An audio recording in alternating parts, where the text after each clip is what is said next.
Chapter 1674. Zhao Baoshan pointed at the leftover dishes on the table with a look of pity in his eyes. It's okay. It's fine if we can't finish it. It's better than not having enough. It's not easy to make a meal, so we have to make it more sumptuous, Zhao Yun said indifferently. She wouldn't feel bad about such a small amount of food.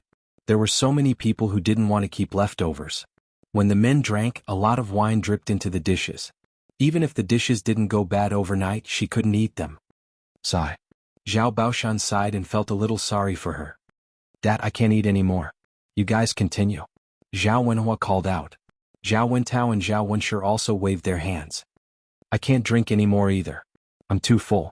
Among the men at the table, only Zhao Wenshi was still eating. He ate with gusto and relished in the food. Zhao Baoshan glanced at Zhao Wenshi. He couldn't understand. Zhao Wenshi ate the most tonight. Why was he the only one who could still eat when everyone else was full? Wenshi, aren't you full? Why are you still eating? Zhao Baoshan asked casually. Zhao Wenshi was burying his head in eating. When he heard Zhao Baoshan's words, he raised his head and replied nervously, I'm fine.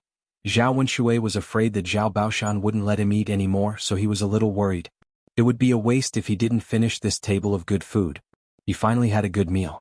If he ate today, he wouldn't be able to eat anything good tomorrow, the day after, and for a period of time in the future.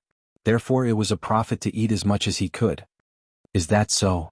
Zhao Baoshan's eyes revealed a trace of shock. How big was his second brother's belly? After drinking so much wine and eating so many dishes, he could still continue eating. Zhao Wenshi replied angrily, Yes. Father, I didn't eat too much. I just drank too much wine. I went to the latrine just now and peed. If you don't believe me, you can go and have a try. After peeing, your stomach will be empty and you can continue eating. The men at the table looked at Zhao Wenshi speechlessly. It was really admirable that he could say such vulgar words while eating. Father, there are so many dishes, it would be a waste not to eat them. I'm just helping third brother's family eat more. Zhao Wenshi's mouth twitched as he spoke. Yes. Zhao Baoshan rolled his eyes. Delicious was delicious. Why did he have to come up with so many excuses?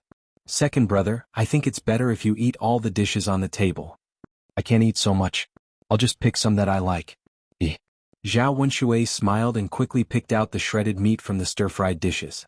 After a while, Zhao Wenshi finished most of the leftovers on the table. Zhao Wenshi didn't stop until he couldn't eat anymore. Okay. Father, are we going back after eating? Zhao Wenshi rubbed his hands and said. Zhao Baoshan responded. It was late. They had eaten for more than 2 hours. It was completely dark outside. Let's go. Third brother and the others have to rest well tonight. They're tired from moving. Father, take care. It's dark at night and you can't see the road clearly. Help each other. Got it? Old Zhao's family said and left Zhao Yun'er's house one after another. After these people left, the house fell into silence. Chapter 1675. Mother, it's so late. Let's wash up tomorrow morning. It's so dark. What if we bump into something? Everyone is tired today. Now that it's dark, it's better to go back to the house and sleep. Liang Jinxiao nodded. It was indeed too tiring today. Everyone needed to rest early. When she was chatting with her sisters-in-law just now, she kept yawning and was very sleepy. All right, then let's wash up tomorrow morning. I remember that there's not much water in our water tank. We have to carry water again tomorrow.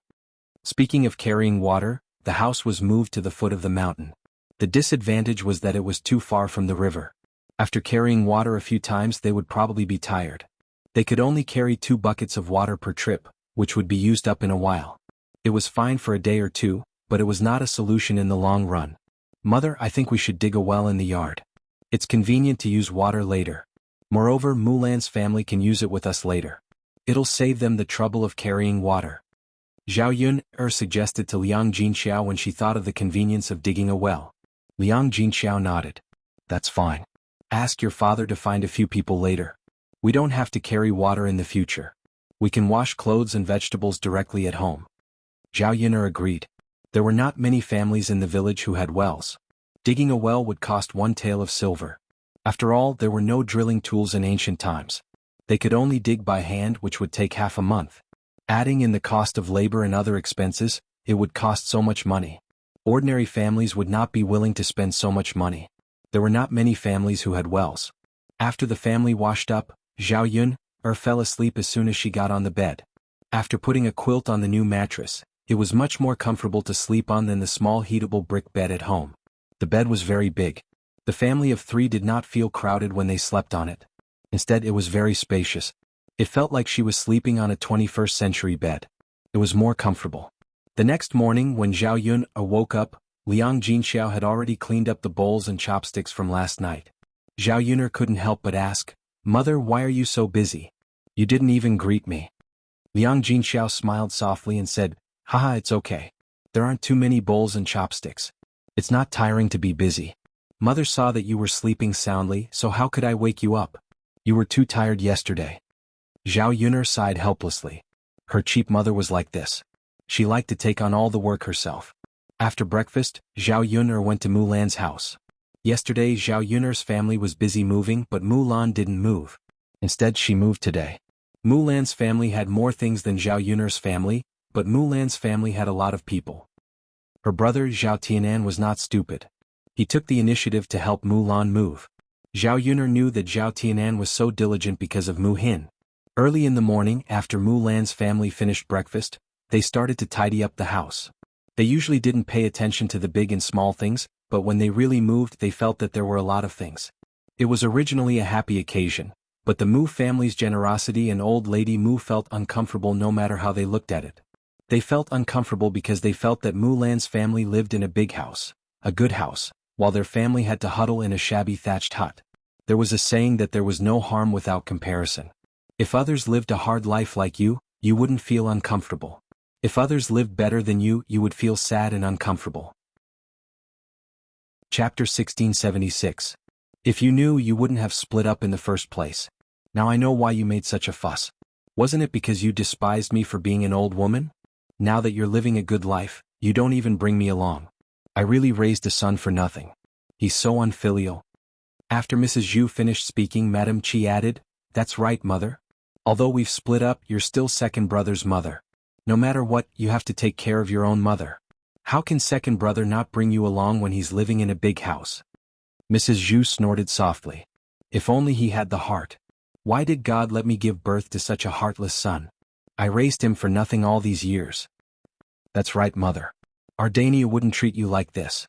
Speaking of which, Dainyu is still the best. Dainyu is filial.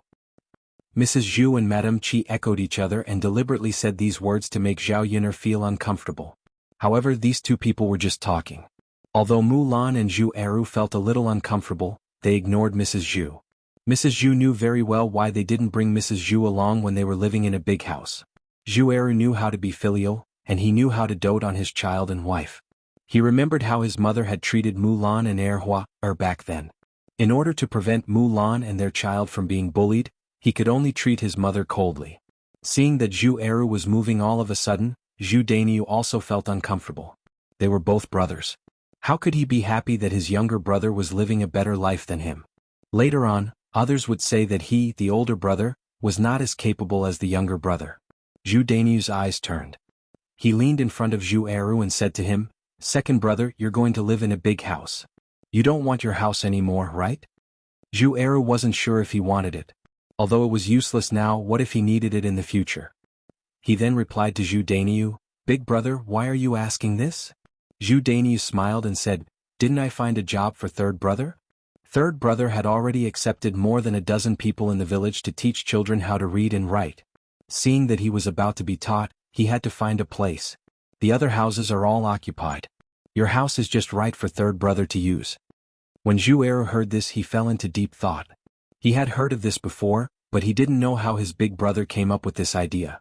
With his third brother's character, if he were to teach, he might even ruin the child. But it was hard for him to say. Compared to Zhu Sanlu staying at home and not doing anything, finding such a job for Zhu Sanlu was indeed a good idea. Zhu Eru replied, "All right then, big brother. I'll leave the room to third brother." That's good. Zhu Dainyu felt much better.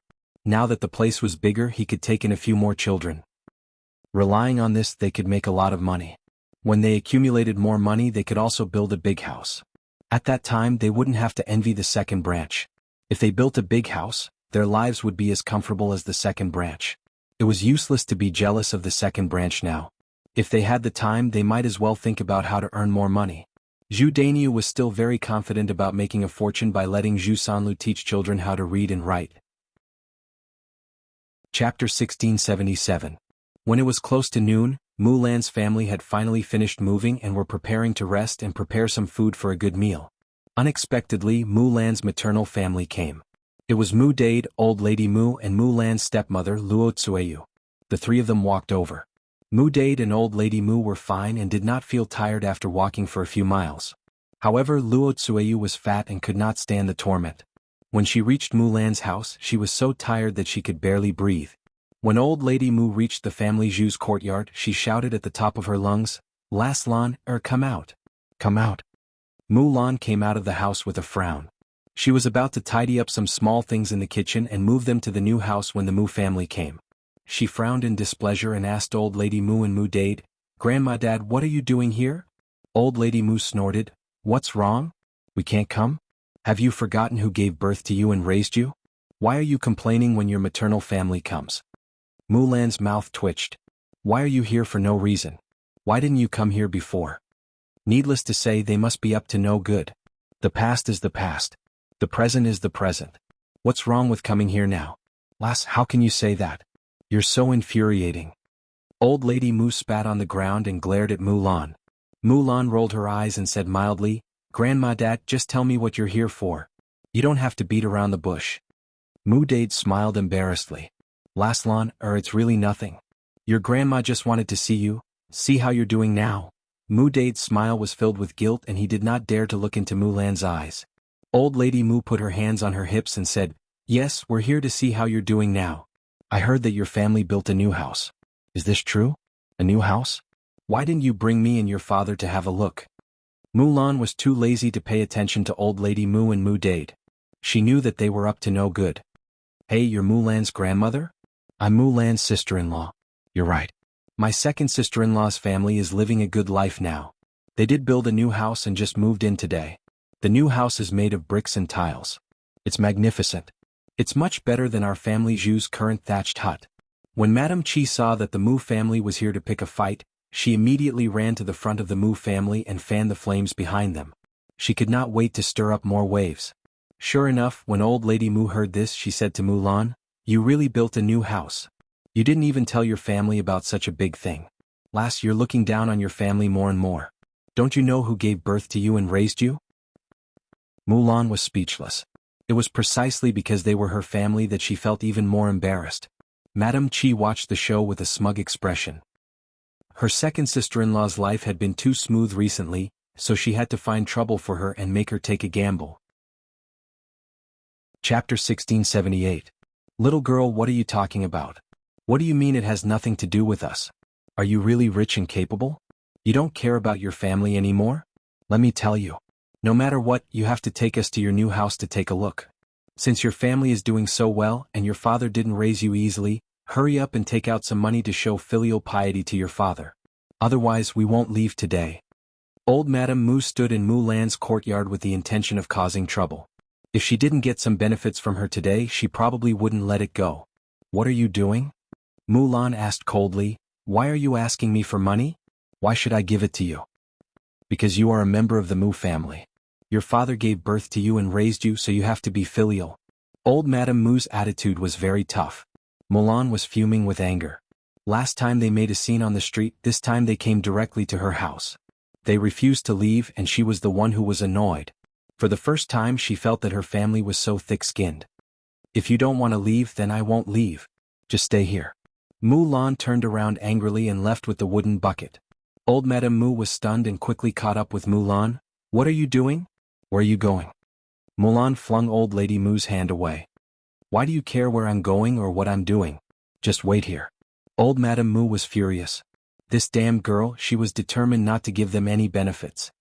"You damn girl, stop right there, you're not allowed to leave." Mulan ignored her. Old Madame Mu went forward and grabbed Mulan's arm. Mulan wasn't easy to bully. She pushed Old Madame Mu out. Old Madame Mu lost her balance and knocked on a stone beside her. Her forehead immediately bled. She didn't know if it was because Old Madame Mu knocked too hard, but the blood on her head didn't stop flowing and kept flowing out. When Mu Dade saw this, he immediately panicked. He rushed to Old Lady Mu and helped her up. He asked old lady Mu, "Mother, what's wrong with you? Are you okay? Is it serious?"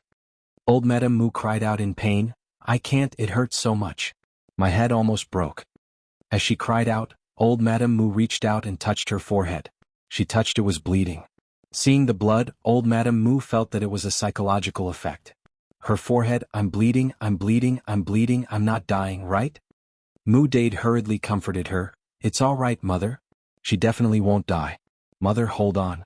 I'll get you a doctor to check on you." Mulan turned around and glanced at old lady Mu. She originally thought that old lady Mu was faking it, but after taking a look, she realized that there was indeed a large wound on old lady Mu's forehead. Blood was flowing out, and there was a faint smell of blood in the air. "Look, you're bleeding so much. What if something big happens?" Mulan hesitated. She thought that if something happened to old Madame Mu, she would be in trouble. She didn't want to be so heavy-handed. She just accidentally let old Madame Mu touch her. "Okay, I'll go now," Mulan answered. It was best to get a doctor to see her in order to prevent her from dying. Chapter 1679. Old Lady Mu muttered, "How would I know that this damn girl would be so ruthless? She actually hit me. She's really angering me to death." AI. Mother, there's no point in saying this now. Your head needs to be treated quickly. You've lost so much blood all of a sudden, your body will definitely be very weak when you return. You have to properly recuperate when you get home. Otherwise your blood won't come back up," Mu Dade said with concern.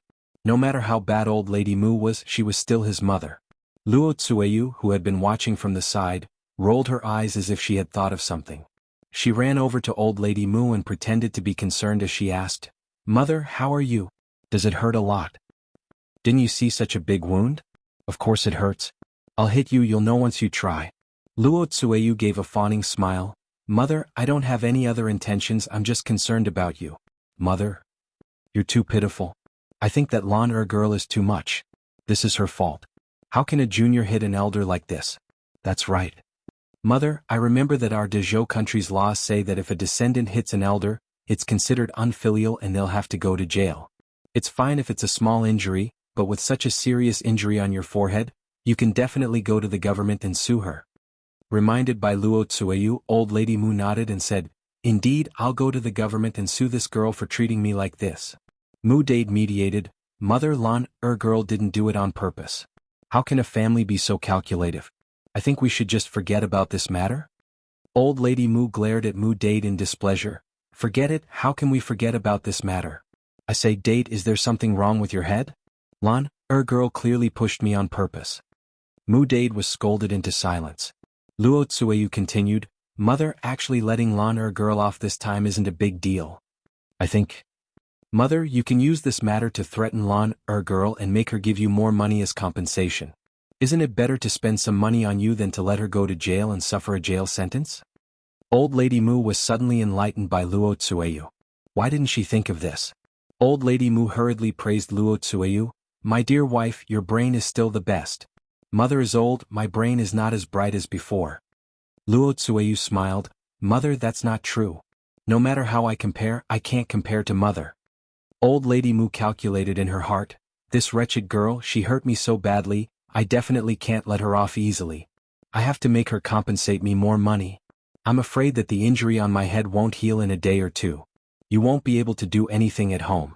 In my opinion, why don't I just stay at her house and let her serve me until the injury on my head is healed? All these years I've been living in a small mud house. Now it's my turn to experience what it's like to live in a big house." Luo Tsueyu hurriedly followed behind and said, "Yes, Mother, that's a good plan. Dade and I will stay with you and take care of you together." "Yes, all three of us will stay. Mother, this won't do, right?" Mu Dade felt that something was amiss. How could he trick Mulan like this? Chapter 1680. Mother? Mu Dade didn't know what to say. His mother was used to being domineering, so he basically listened to her in everything. "All right, Dade, don't say any more. I'll make my own decision. After all, I'm the one who got hurt." Luo Tsueyu wiped her mouth and said, "Sigh." Mu Dade had no choice but to stop talking. After a while, Mulan brought Dr. Sun over. "Dr. Sun, this is my grandmother. Please take a look at her." Dr. Sun nodded and said, "Okay." With that, Dr. Sun squatted in front of old lady Mu and checked her wound. This injury isn't light, but fortunately, it's just a little bit of blood. It's not a big deal. You just need to recuperate and eat something to replenish your blood. After hearing Dr. Sun's words, Mulan breathed a sigh of relief. It was fine as long as she didn't die. If old lady Mu died, then she would be charged with murder. This was a big crime that she couldn't bear. She couldn't implicate herself because of the shameless Mu family. It wasn't worth it. Mother, the doctor said you're fine. Mu Dade said. Old lady Mu held her forehead and pretended to be in pain.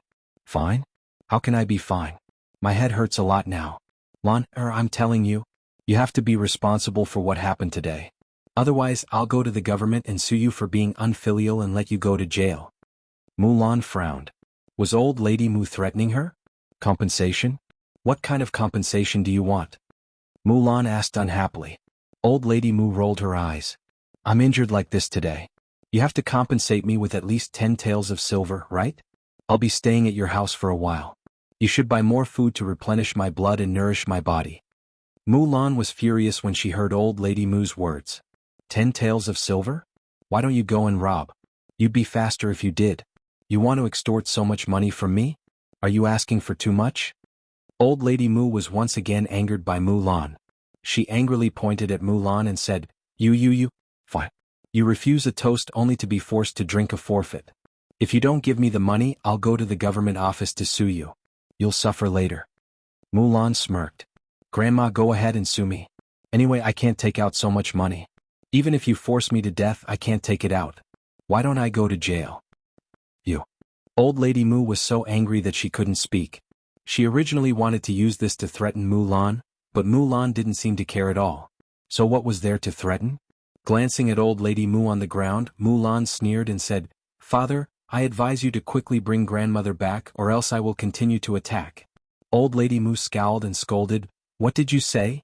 You still want to attack me? Mulan shrugged. Yes, I still want to take a knife and stab you a few more times. Anyway, you've already gone to the government office to sue me. I don't mind getting hurt more. If you suffer more, it'll be my gain. Old lady Mu was intimidated by Mulan's cold gaze. Crazy. Dade, she's crazy. Mu Dade frowned. He looked at Mulan, then at old lady Mu and advised, Mother, we'd better leave quickly in case Lan really attacks. Who knows if she'll hurt you even more this time. Old lady Mu's heart turned cold. Her forehead was already badly injured. If Mulan really continued to attack her, she would definitely lose her life. Chapter 1681. Old lady Mu tugged at Mu Dade and said, Go. Hurry up and take me away. Okay, mother. Mu Dade said as he helped old lady Mu up from the ground. Luo Tsueyu also thought that Mulan had gone crazy. It was possible to discuss some things with normal people, but there was no room for discussion with a crazy person. What was the point of sacrificing their lives for a bit of money? Mulan's eyes flashed coldly as she watched the three of them flee in a fluster. Some people really couldn't be courteous with. The more courteous they were, the more insatiable they would be. On the contrary, if one's attitude was too strong, they wouldn't dare to say anything more. However, although the Mu family had left, the worry in Mulan's heart did not dissipate. She always felt that the Mu family was not so easy to deal with and might come back again.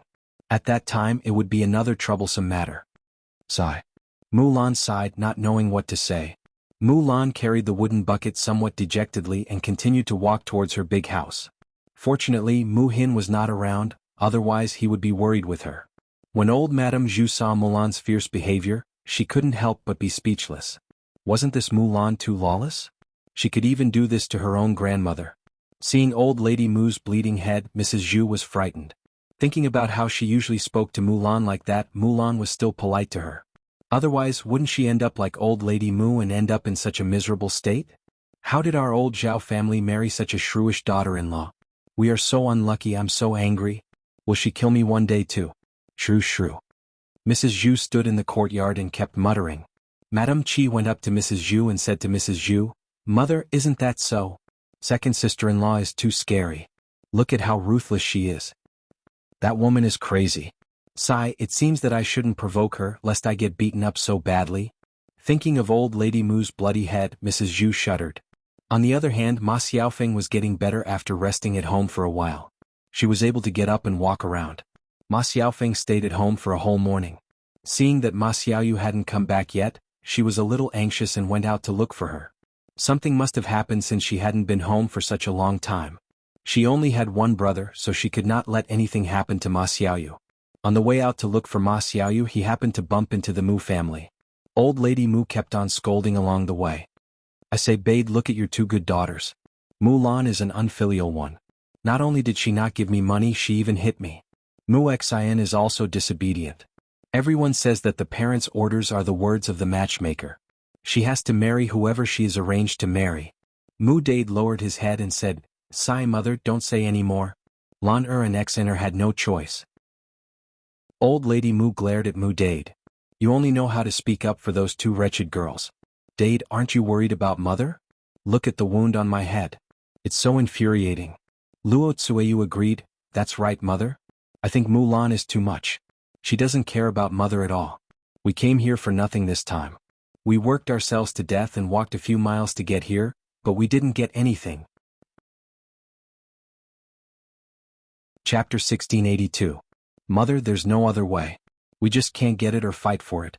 Let's just forget about it. What if the next time we come over like today we'll suffer a huge loss? Luo Tsueyu thought about it and persuaded her mother. Even if the Mu family really made a fuss next time, she wouldn't come over. Walking back and forth twice was really tiring. She was so fat that she couldn't stand the torment at all. Now she was panting heavily after taking a few steps. Wife, what you said makes sense, but I just can't accept it. She gave birth to a daughter, and the daughter only cared about her family. She saw that our Dade gave birth to her. Sure enough, a daughter shouldn't be raised. It's a waste of food. But I didn't see Mu Hin today. Mother, is Mu Hin at Mulan's house? Didn't you say that girl's temper is better than Mulan's? If we start with her, will it? Luo Tsueyu muttered. Old Lady Mu nodded. Mu Hin's temper is indeed much better, but she's staying at Mulan's house now. What can we get from her? We should start with Mulan. As they were talking, Ma Xiaofeng heard about Mulan and Mu Hin. She also sorted out the meaning of the Mu family's words. They wanted to get some benefits from Mulan and her sister. She immediately came up with a plan and went up to the Mu family. Are you Mulan and Mu Hin's family? Ma Xiaofeng asked. Old Lady Mu glanced at Ma Xiaofeng and asked. Who are you? Ma Xiaofeng smiled and introduced herself. I'm from this village. I heard you talking about them just now, so I wanted to have a chat with you. What do you want to talk about? What do we have to talk about with you? Old Lady Mu retorted in annoyance. Ma Xiaofeng smiled embarrassedly. There's really nothing to talk about with me, but after listening to your words, I just want to remind you that you actually have a way to get the money. Old Lady Mu pondered for a while and stared at Ma Xiaofeng. What way? Tell me. Ma Xiaofeng chuckled. Actually what? Haven't you heard? Mu Hin is getting married. And it's the richest family in our village. They built more than 10 houses. They have as much money as they want. It was estimated that they would have to hold their wedding soon. Since you are her maiden family, could it be that she didn't discuss such a big matter with you? I think they'll give a lot. After Ma Xiaofeng finished speaking, Old Lady Mu's eyes lit up. Miss, are you telling the truth? You're not lying to us, are you? Ma Xiaofeng pursed her lips and smiled. Why would I lie to you? You can just ask around in the village and you'll know. Old Lady Mu nodded and replied, that's true. You don't have to lie to us. After Old Lady Mu finished speaking, she turned to Mu Dade and said, Dade, did you hear that? Mu Hin's life is so good that she's going to marry into a rich family. These two girls are getting more and more out of hand. Don't tell me that Mu Hin's marriage doesn't need to be discussed with us? It's her parents' orders and her matchmaker's words. Even if we don't force her, we don't have to agree to who she wants to marry. If they want to take Mu Hin back, they have to give us a betrothal gift. Otherwise we'll go and make a scene. This time we can at least get some money back to live a good life. Chapter 1683. Mu Dade felt a little guilty towards Mu Hin after what happened last time. Now that Mu Hin had finally found a good family to marry, how could he have the nerve to continue causing trouble? Old Lady Mu did not think so. What's wrong with this? This is how it should be. Dade, you're Mu Hin's daughter. When your daughter gets married, shouldn't the groom discuss it with you? If the betrothal gifts aren't for you, are they going to be sent to Mulan? That wretched girl will benefit for nothing. Mu Dade frowned. He still felt that something was wrong. Mother, all right, I'll decide on this matter. Don't say anything else. In any case, we can't let those two girls benefit. Old Lady Mu said angrily. Today she had a big cut on her forehead. She had to heal it no matter what. Mother, if we really want to decide on this matter, let's go back today first. Your head injury is so serious. It's not good for us to go to someone's house. We'll come over and discuss it with the groom another day. What do you think? Old Lady Mu nodded. That's fine. My head feels like it's about to explode. I have to hurry back and rest and recuperate. Mu Dade heaved a sigh of relief. Coaxing Old Lady Mu back home was the most important thing for now. Before leaving, Old Lady Mu took Ma Xiaofeng's hand and said gratefully, "Girl, thank you so much. Thank you for reminding us." Ma Xiaofeng smiled. "Granny, you're too polite. I'm just reminding you that it's fine." "You're so kind. Good people will be rewarded." "Haha, it's okay. Then we'll leave first." "Okay, take care." Ma Xiaofeng waved at the Mu family. Looking at the Mu family's departing figures, Ma Xiaofeng's lips curled into a smug and calculating smile. Looking at the Mu family's attitude, they must be greedy. She boasted that Zhao Yun'er's family was rich and powerful, so the Mu family would naturally ask for more betrothal gifts. Previously, Zhao Tianan liked to recommend her, but because her mother asked for 50 taels of silver as a betrothal gift, Zhao Tianan gave up. Then he slowly hooked up with Mu Hin. If the Mu Hin family were to make a fuss now, they would need a lot of money. Then Zhao Tianan might not be willing to marry Mu Hin. When that time came, wouldn't she have a chance? It would be best if there was some animosity between Mu Hin and Zhao Tianan. The more she thought about it, the more proud Ma Xiaofeng felt. She was too quick-witted. After going through so many things, she understood that she had to rely on herself to fight for many things. If you don't fight for it, no one will be willing to fight for you. In order to achieve his goal, he would do anything. As long as he succeeded in the end, what did it matter if others said a few words? Putting away the pride in her heart, Ma Xiaofeng remembered today's business. She still had to find her younger brother. After looking around the village, she finally found Ma Xiaoyu in the fields outside the village. Because there was nothing to eat at home and Ma Xiaoyu was a child, she couldn't run to town or Yang City to buy food, so she went to the fields outside to dig for some wild vegetables. Children in the countryside could basically recognize some wild vegetables. Children from poor families were able to take care of the household early. Ma Xiaofeng and Ma Xiaoyu lost their father when they were young, so it was even more so. Ma Xiaoyu dug for wild vegetables the whole morning, and her basket was almost full. Just as she was about to carry the basket home, a few children suddenly ran in front of Ma Xiaoyu and pushed her into the rice field. Chapter 1684. Her face and hair were also covered in mud. She was filthy. Ma Xiaoyu did not cry. Instead, she got up from the paddy field and glared angrily at the children who had pushed her into the paddy field. "What are you doing? Why did you push me?" Ma Xiaoyu questioned. The children giggled and stuck their tongues out at Ma Xiaoyu.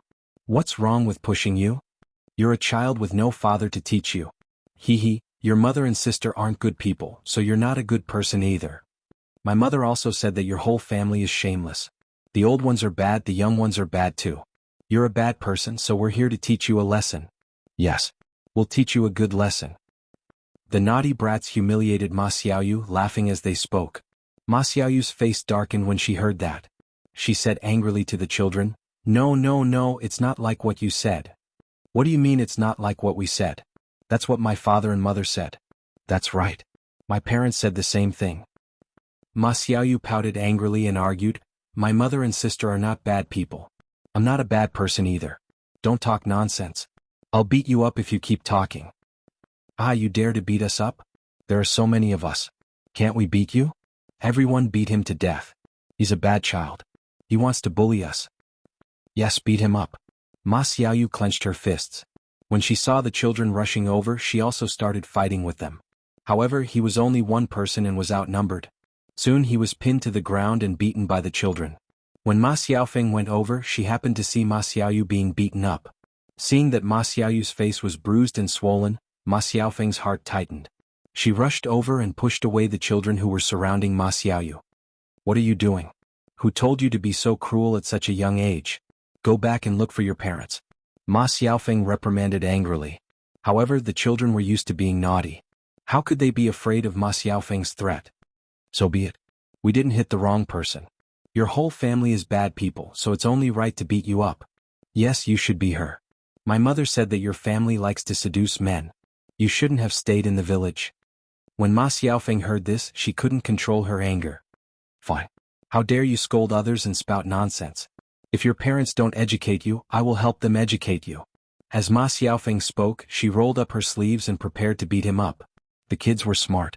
They knew that Ma Xiaofeng was bigger than them, so they probably couldn't beat her. They all ran away like a gust of wind. Ma Xiaofeng couldn't catch up with them. After a while, the children who bullied Ma Xiaofeng ran away. Ma Xiaofeng didn't chase after them. However, she couldn't get rid of the anger in her heart. Thinking of the children's words, Ma Xiaofeng knew that the villagers were still talking behind their backs about what had happened to their family, especially the gossipy women. They liked to talk about other people's faults and made fun of them. Their family wouldn't be able to raise their heads in the village. Ma Xiaofeng felt like there was something pressing down on her heart. She felt like she couldn't breathe. Chapter 1685. Sob sob sob, sob sob sob. Ma Xiaofeng rushed to Ma Xiaoyu when she saw her crying pitifully. She asked Ma Xiaoyu, "Xiaoyu, what's wrong? Are you in pain? Let me take a look." Ma Xiaoyu shook her head. I'm fine. Then why are you crying? Sob sob sob. They're scolding me, you and Mom. I feel terrible when I hear that. Sob sob sob, sis, they're too much. Ma Xiaofeng sighed when she heard that. How could she feel good about it? Ma Xiaofeng patted the back of Ma Xiaoyu's hand and said, "Xiaoyu, let's not listen to what others say. It's fine as long as we know what we're like." Ma Xiaoyu answered in a voice as soft as a mosquito's. Ma Xiaofeng's heart ached when she saw her younger brother being bullied to this extent. She quickly comforted Ma Xiaoyu. "Xiaoyu, let's bear with it a little longer. Trust me, I'll definitely lead you and Mom to a good life. I'll never let you be bullied again." Since they couldn't stay in the village any longer, she had to think of a way. If they had the money, they could move out of the village and live in Yang City or a town. No one would recognize them and they wouldn't say such things again. She was fine with it, mainly because she couldn't accept it when she saw others bullying Ma Xiaofeng and her younger brother. Ma Xiaoyu was already exhausted from taking care of them as a young child. Now she had to endure the bullying and scolding of the other children in the village. Sob sob sob. Ma Xiaoyu sobbed and wiped away the tears at the corners of her eyes. She looked very sad. Ma Xiaofeng tugged at Ma Xiaoyu's hand and said, "All right, Xiaoyu, let's go. Let's go home. You're injured. I'll treat it for you. Also, your clothes are dirty. You'll have to change quickly." Ma Xiaoyu answered and tidied up the wild vegetables that she had dug. Ma Xiaofeng sighed. Although she wasn't the one who was injured this time, she felt even sadder. Mulan went to the house on the mountain. Seeing Mulan in a daze, Zhao Yun'er went up to her and asked with concern, "Sister-in-law Mulan, what's wrong?" Mulan was slightly stunned. She snapped back to her senses and pursed her lips. "It's nothing. It's obvious that you're lying. How can you say that it's nothing?" Zhao Yun'er glanced at Mu. She knew that when she was a liar, she would always blink her eyes listlessly. Mulan sighed and told him what had happened earlier. When Zhao Yun'er heard that, she was very angry. The Mu family, what they doing? She was they now question mark. She sympathized with Mulan's experience. At the same time, she agreed with what Mulan had done. Those people had to be taught a lesson when they came to cause trouble. Otherwise, they would not know their place and continue to cause trouble. "Sister-in-law Mulan, tell me the next time they come. I'll use a knife to scare them. Let's see if they're still afraid of death." Zhao Yun'er reminded Mulan. Yes, I know, Yun'er, but I can't trouble you with this. I know how to deal with them myself. The only thing I'm worried about now is that my grandmother and the others will sue me to the authorities." Mulan sighed as she spoke. There was a trace of worry between her brows. Chapter 1686. I hope so. At that time, we can only count on the county deputy to make the decision. After Mulan's family moved, they began to prepare lunch. There were several rooms in the new house. The family lived in a very spacious house, much better than the previous one. Mulan and Zhu Eru shared a room, the children shared a room, Muhin shared a room, and there was also a living room. A kitchen. The foundation was very large. They could open up a vegetable garden in the front yard or the back of the mountain. When they planted some vegetables, it would be much more convenient for the family to cook. The only inconvenient thing now was to get water. However, when the well in Zhao Yun'er's house was built, it would be much more convenient for the two families to use the water in the well. It was okay to make do during this period of time. After moving to the new house, The happiest people were Mulan's children. They were used to living in a small house since they were young. Now that they suddenly lived in a big house, they were naturally very happy. Mom, our house is so big. Yes, Mom, our house is so good now. The room we live in is even bigger than the previous house. Mom, the house is so bright. It looks so good. Mom, our new house is so great. The bed is so big and comfortable. I like the new house so much. Seeing the happy faces of Dehua and Erhua, the sadness on Mulan's face faded a little. She smiled and said to Dehua, Erhua and San, it's good that you like it. In the future, our family will live in this big house. Mom, good. After lunch, we will pick some wildflowers back and decorate the house. Dehua said excitedly. Children liked flowers, especially Dehua and Erhua. Mulan smiled and nodded. Okay, then you go and pick them. But be careful. Don't get into trouble. Got it, Mom. Mulan smiled and moved the vegetables out of the house. For lunch, she prepared cold cucumber, braised eggplant and green pepper fried rice. In addition, she hadn't finished the salted meat that she learned from Zhao Yun. Usually she couldn't bear to eat it. These things wouldn't spoil easily if they were placed in a cool place in the house. Therefore there were still quite a few left. Mulan cut off a large piece of meat and prepared to stir-fry it with the garlic moss. It would taste even more fragrant and delicious. When moving today, Zhao Yuner and Zhao Tianan both helped a lot. Mulan said to Zhao Yuner and Zhao Tianan, Tianan, you must be tired from helping me move today. Why don't you have lunch at my house? I'll cook a few more dishes. Don't refuse. Zhao Yuner said with a smile, Sister Mulan, I won't stand on ceremony with you, but I can't have lunch at your house today. I have to go back to cook. If you want to stay for lunch, just ask my brother, Tianan, to stay. Mulan didn't argue. She knew that Zhao Yuner's meals were basically prepared by Zhao Yuner, so she nodded and said, Okay, then you go back to work. Let Tianan stay for lunch. Okay. At this time, Zhao Tianan and Mu Hin were together. Although the house was built, Mulan's yard wasn't ready. Mulan didn't plan to use bricks to fence it.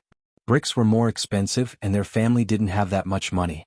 It was more practical to save the money to buy more food for the children. As for the yard wall, they might as well use a little fence to prevent small animals from entering.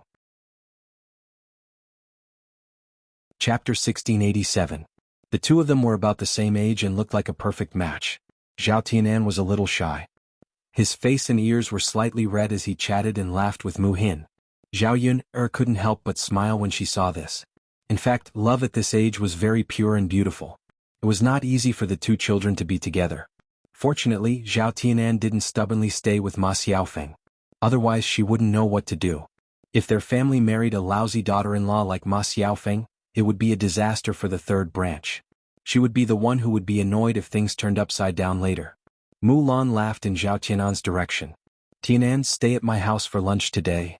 Zhao Tianan smiled shyly. That's not very good, is it? What's wrong with that? It's a deal. You'll have lunch at my house today. Otherwise, I won't let you help me later. Zhao Wenan hesitated for a moment. That, Zhao Yuner couldn't help but laugh when she saw that her brother didn't take the bait. Tianan, just eat when you're allowed to. We'll be family in the future. Why are you being so polite? Mulan followed behind and replied, That's right. We'll be family in the future. Why are you being so polite now? Zhao Tianan lowered his head even more. He was too embarrassed to look at Mulan and Zhao Yun. Mu Hin covered her mouth and snickered at the side. Tianan, I think my sister and the others are right. You should stay and eat. Zhao Tianan nodded and replied, Okay. Zhao Yuner and Mulan looked at each other. As expected, their words were not as good as Mu Hin's. Zhao Tianan listened more. Then, sister-in-law Mulan, you go ahead. I'm going back to cook. Okay. Mulan replied. Zhao Yuner walked a few steps and went back. In June, when the family's fields were busy, they often had to go to the fields to weed or water the fields. Previously, when Zhao Wenhua was busy building the house, her fourth uncle and his family were the ones taking care of the fields. Now that he was free, he naturally didn't want to continue troubling others. Early in the morning, Zhao Wenhua went to the fields to work. When she returned, she was tidying up the courtyard. Zhao Yuner is also planning to make a fence wall for the yard at home. She will add some Chinese roses and morning glories. When the time comes, it will definitely look very beautiful. It will definitely be better than a brick wall. He just had to bring back more wooden sticks and tidy them up properly. She couldn't help much with this, so she had to trouble Zhao Wenhua. At noon, Zhao Yuner casually made some food.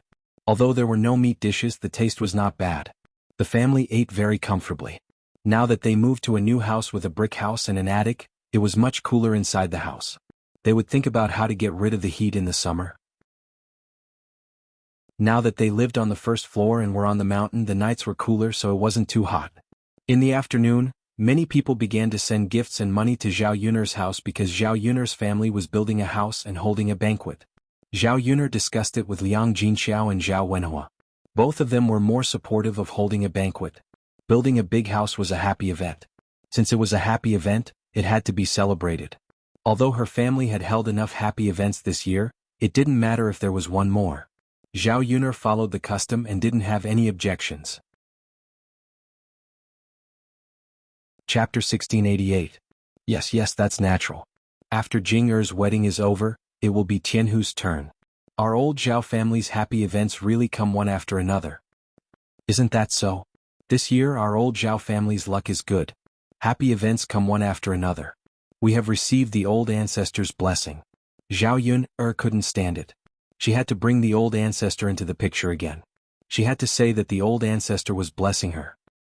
Okay, father, mother, I'm going to collect the gift money, Zhao Yun'er quickly said. Okay. The few people who came were from the village. They specially sent the gift money after Zhao Yun'er moved. They knew that Zhao Yun'er's family must have been busy moving yesterday. Zhao Yun'er smiled and took the gift money. At the same time, she prepared a book and took a brush to record it. She had to remember how many things the villagers sent. When other people's families had happy events, her family would have to return the gifts. The village was like this. After the people sent the gifts, they took a few glances at Zhao Yun'er's house. They sighed at Zhao Yun'er's new house and went back. After De Hua and San ran to pick wildflowers, they specially came to Zhao Yun'er's house. They held a large bouquet of flowers and handed it to Zhao Yun'er. And Yun. Zhao Yun'er saw the children coming over and smiled. What's wrong? Aunt Yun, these are the wildflowers we picked. We sent some over for you. You can put them in your house. They look good. They're also a little fragrant. Zhao Yun'er glanced at the wildflowers in the children's hands. There were wild begonia and some unknown wildflowers. They were colorful and really looked good. She stretched her nose and sniffed. There was a faint fragrance. It's so fragrant and beautiful. Thank you. Zhao Yun'er didn't stand on ceremony and took the flowers from the children. Aunt Yun, you're welcome. The children all had bright smiles on their faces. Zhao Yun'er couldn't help but smile as well. She felt that the children were a little cute. Aunt Yun, then we will go back first. All right. Zhao Yun'er replied. She really had to put up the flowers the children had sent her. Zhao Yun'er just so happened to have some ceramic jars in her house, and they were perfect for flower arrangements. Looking at the flowers in her hand, Zhao Yun'er planned to put some in her room, some in the living room and the rest in the attic. In the attic, Zhao Yun'er had placed 2 tables, one of which was a small round table. When they had nothing to do, they could come up and drink tea. The view from the attic was good, and they could see the bottom of the mountain. What came into their eyes was a crisp color. There was also a rectangular table with a bookshelf behind it. There were some books on it. There were also brushes, ink, paper, and inkstones on the table. These were for Mu Lianfeng and Daodu to read. At this time, Zhao Yun'er had put up the flowers that the children had picked, adding a touch of bright color to the attic. It was really pleasing to the eye. There was a cool breeze blowing in the attic and it was very comfortable. Zhao Yun'er felt that it would be good to get a chaise lounge. When the time came, they could lie in the attic and take a nap in the cool breeze. Just as she finished putting up the flowers, Liang Jinxiao's voice came from downstairs. Yun'er. Zhao Yun'er replied, Mother, what's wrong? That child Lu Lei is here. Hearing Liang Jinxiao mention Lu Lei, Zhao Yun'er frowned and was a little puzzled. Lu Lei? Why did Lu Lei suddenly come to their house? Chapter 1689.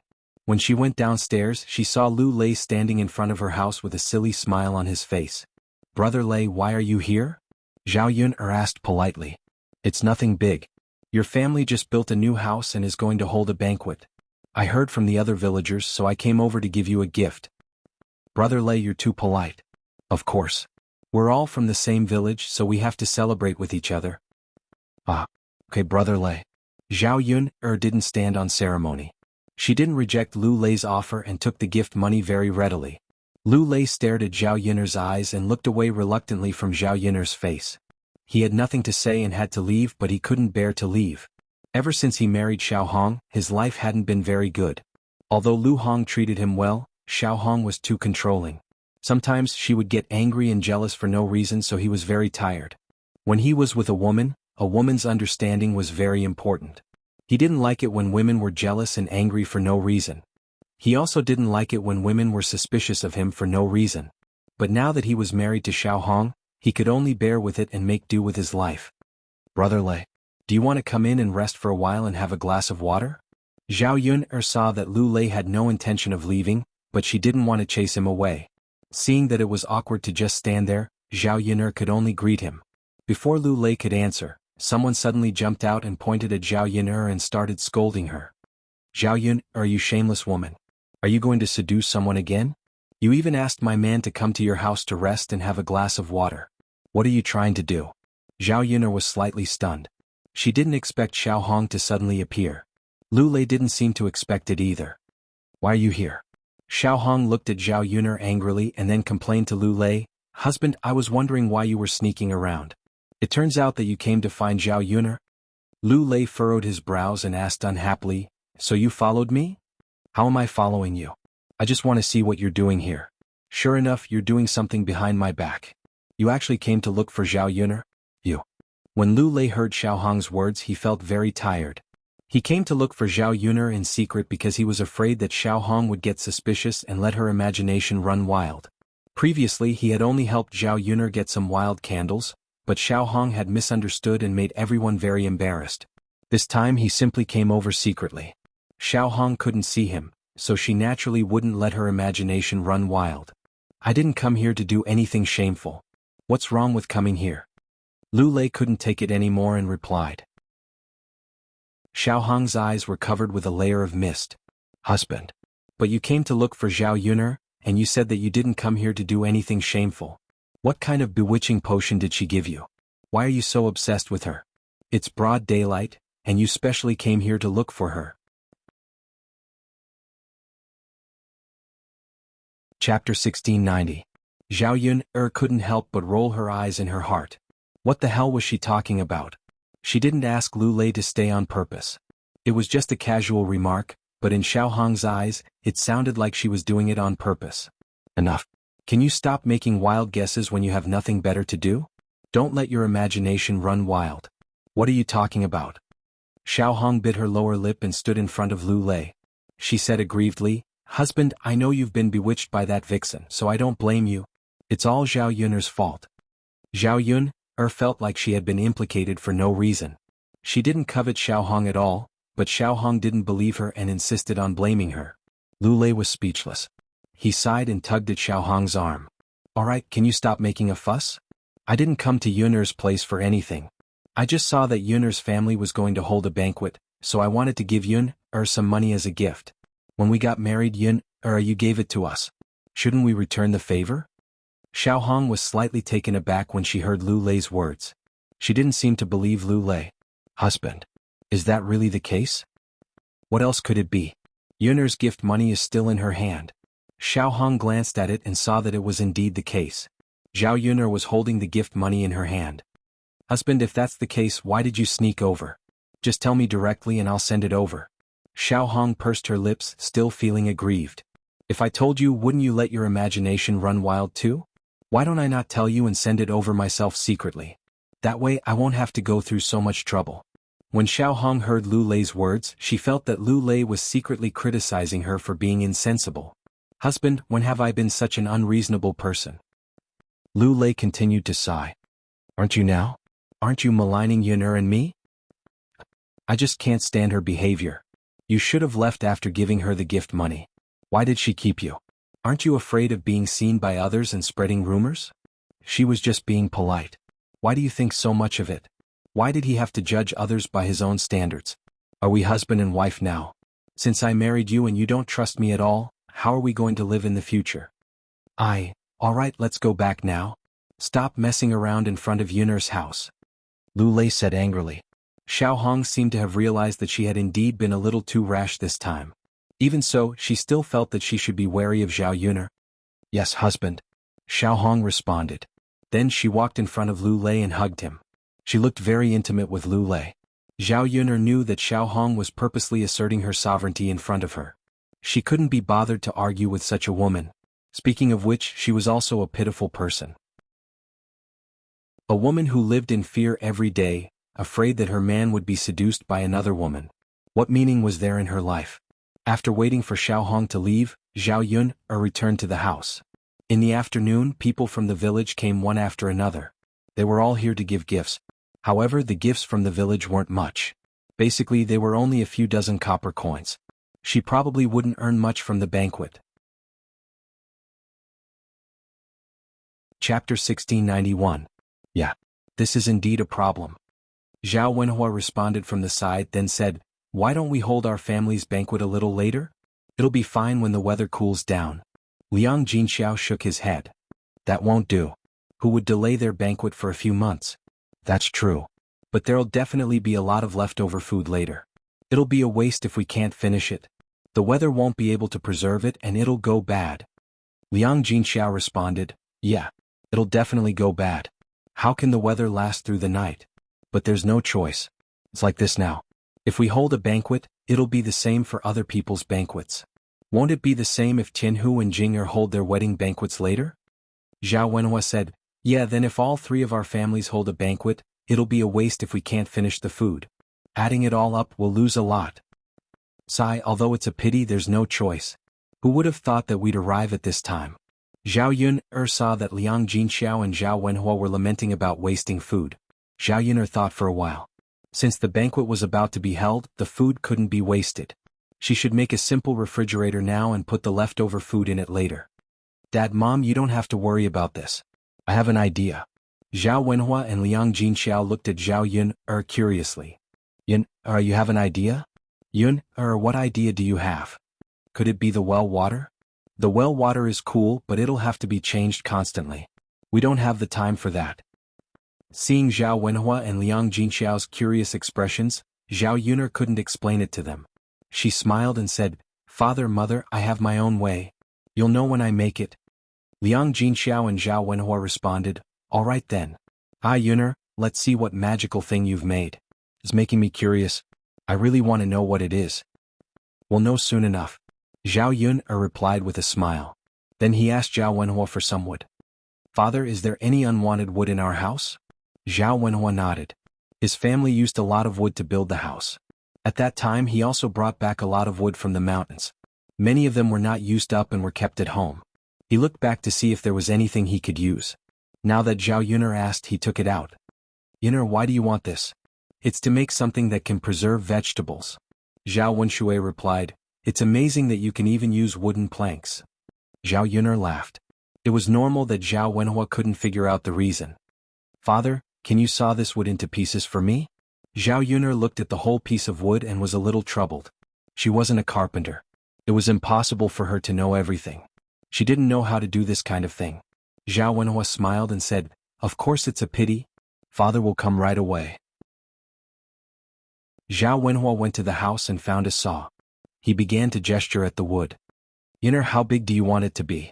Zhao Yuner gestured at the saw. When Zhao Wenhua heard it, he understood Zhao Yuner's intention and began to work according to Zhao Yuner's request.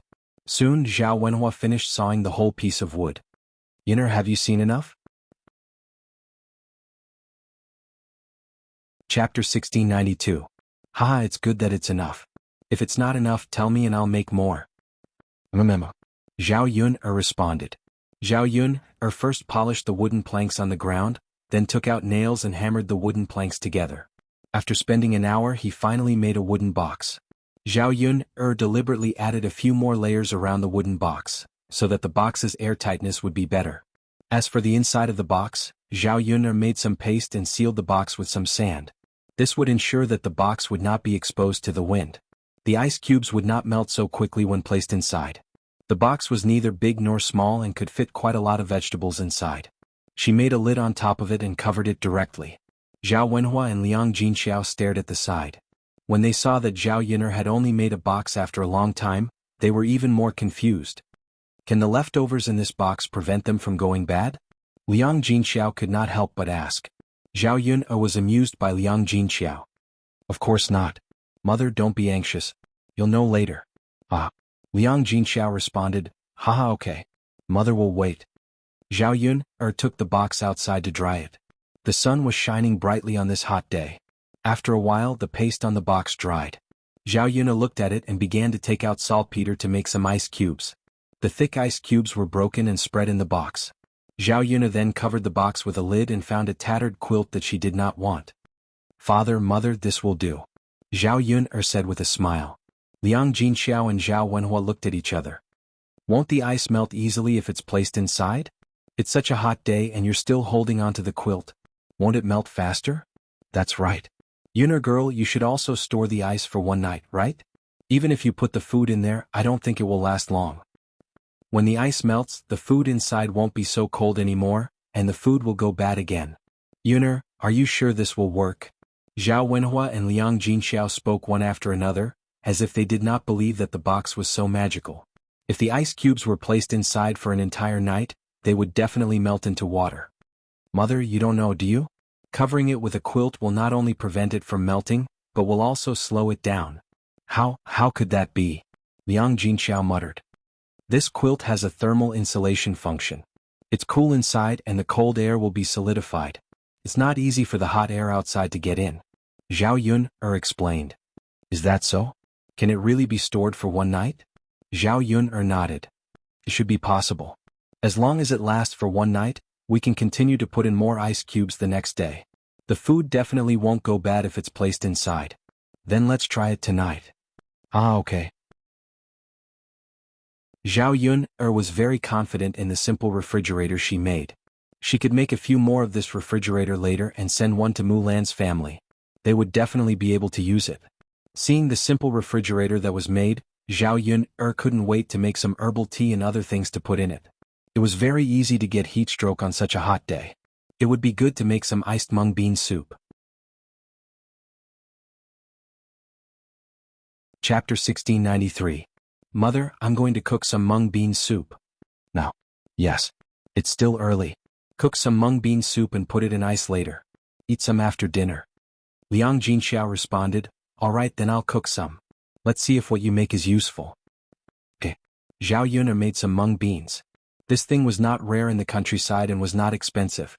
It was about the same price as rice. A large pot of mung bean soup probably cost less than 10 copper coins.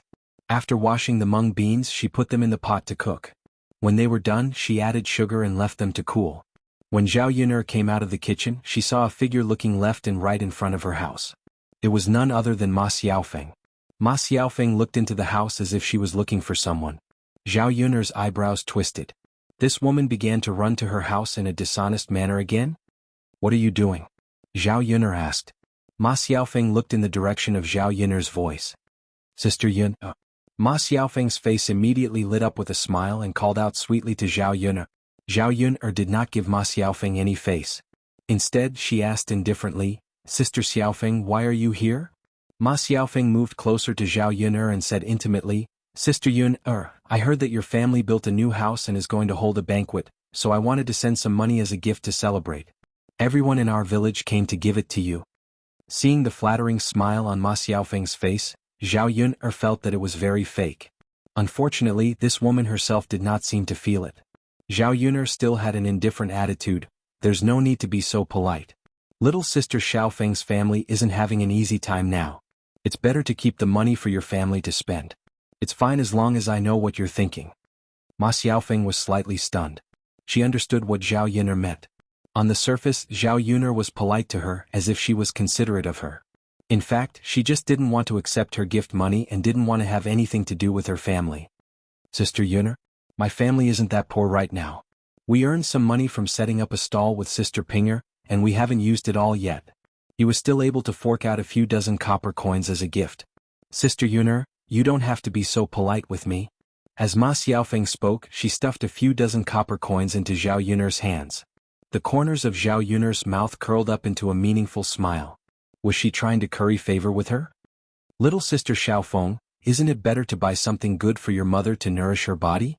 As Zhao Yun spoke, she stuffed the copper coins back into Ma Xiaofeng's hands. A trace of unwillingness flashed across Ma Xiaofeng's eyes. The corners of her mouth twitched and her smile looked awkward. Sister Yuner, actually you don't have to be so polite with me. It makes us seem very distant. It's just a few dozen copper coins. My mother's body doesn't lack these few dozen copper coins to nourish her body. Zhao Yuner chuckled and replied, her tone carrying a bit of sarcasm and alienation. Little sister Xiaofeng, when were we familiar with each other?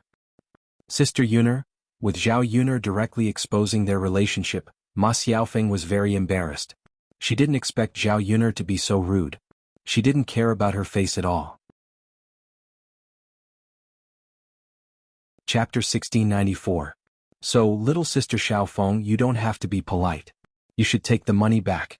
Besides, if I accept your gift money for my family's banquet, it would be inconvenient for you and your mother to come over to eat. I still have to accept this favor. I can't return it to you. Ma Xiaofeng looked at the dozens of copper coins in her hand, and she felt very uncomfortable. Zhao Yuner accepted the gifts from others, but she didn't accept hers. This kind of differential treatment made Ma Xiaofeng feel even more uncomfortable in her heart. She didn't do anything wrong to Zhao Yuner before. Ma Xiaofeng really didn't understand why Zhao Yuner had such a big prejudice against her. Little sister Xiaofeng, is there anything else? If there's nothing else, I still have something to do. I won't entertain you. Ma Xiaofeng wanted to say something, but when she saw Zhao Yuner's cold and indifferent face, she suddenly stopped talking. Okay. Then Sister Yun, I'll forget it. Ma Xiaofeng said with some hypocrisy. Little sister Xiaofeng, take care. Come and play again when you have time. Zhao Yuner smiled and greeted her. Okay, Sister Yun. Ma Xiaofeng's mouth pulled out a smile and she also faked a smile. After leaving Zhao Yuner's house, Ma Xiaofeng's mood was a little lost. She knew in her heart that in old Zhao's family, the highest status was still Zhao Yuner. The third branch had to listen to Zhao Yuner for everything. If Zhao Yuner didn't agree, the other people in the third branch would definitely consider it. Even if she provoked the relationship between Zhao Tianan and Mu Hin, so what if Zhao Tianan changed his mind? If Zhao Yuner didn't agree, would she still stick to Zhao Tianan? Did she want to change someone now? Find someone better than Zhao Tianan? However, she knew everyone in the village. How could it be easy to find someone better than Zhao Tianan? Ma Xiaofeng walked back with some frustration. Suddenly, she saw a man standing not far behind Zhao Yuner's new house. This man was tall and handsome, and his temperament was even more outstanding. This person was none other than Mu Lianfeng. Which woman wouldn't like a man with such good looks and a good family background? Ma Xiaofeng's heart trembled slightly when she saw Mu Lianfeng standing not far away. Wouldn't it be great if she could have some sort of relationship with this kind of proud son of heaven? Unfortunately, Ma Xiaofeng knew her limits. What was her status and what was Mu Lianfeng's status? The difference between the two of them was too big. It was not easy to gain Mu Lianfeng's favor. Not everyone in the world was as lucky as Zhao Yuner. But on second thought, wasn't Zhao Yuner just an ordinary country girl? Why could Zhao Yuner do it but she couldn't? Logically speaking, she was younger than Zhao Yuner. Which man didn't like young women and liked older women? Ma Xiaofeng saw that Mu Lianfeng's clothes were caught in the thorns on the ground. She hurriedly ran over to Mu Lianfeng. Lord Heir, don't pull. If you pull with all your strength, I reckon that you'll tear your clothes. Ma Xiaofeng moved closer to Mu Lianfeng and said softly. Mu Lianfeng raised his head and glanced at Ma Xiaofeng. Ma Xiaofeng smiled and explained, Lord Heir, these thorns have barbs. The more you pull, the easier it will tear your clothes. Your clothes are so expensive. Wouldn't it be a waste if they tear?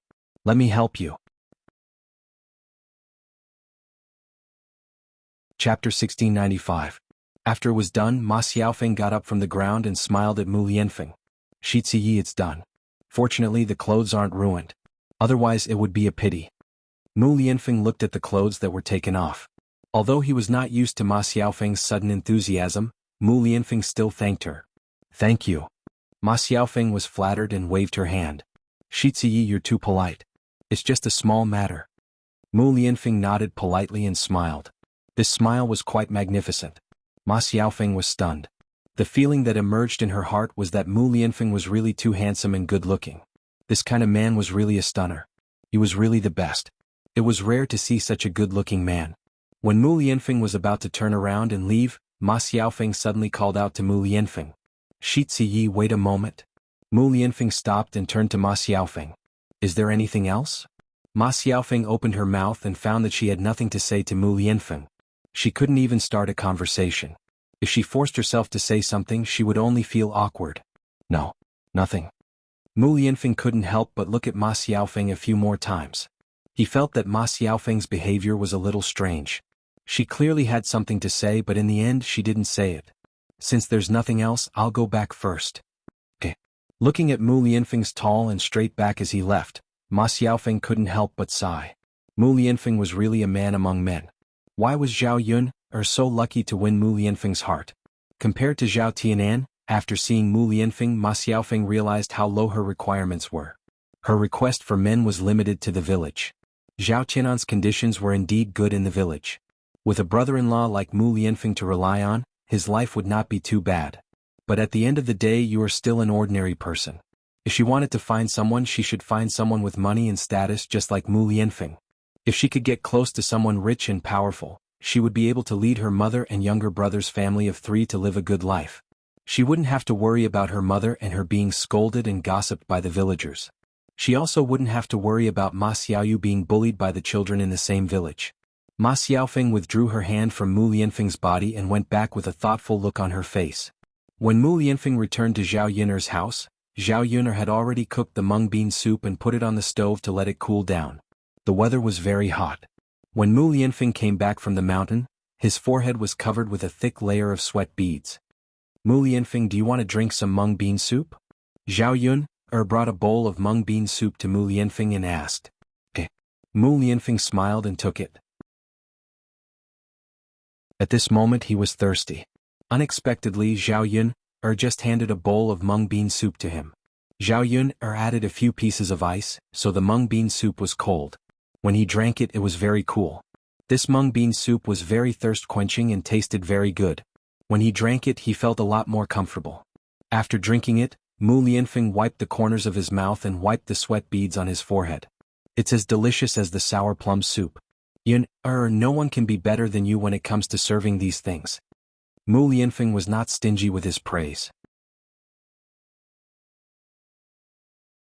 Chapter 1696. Indeed, Yun'er, you did a good job. I'm not the only one who's greedy, Mu Lianfeng said with a smile.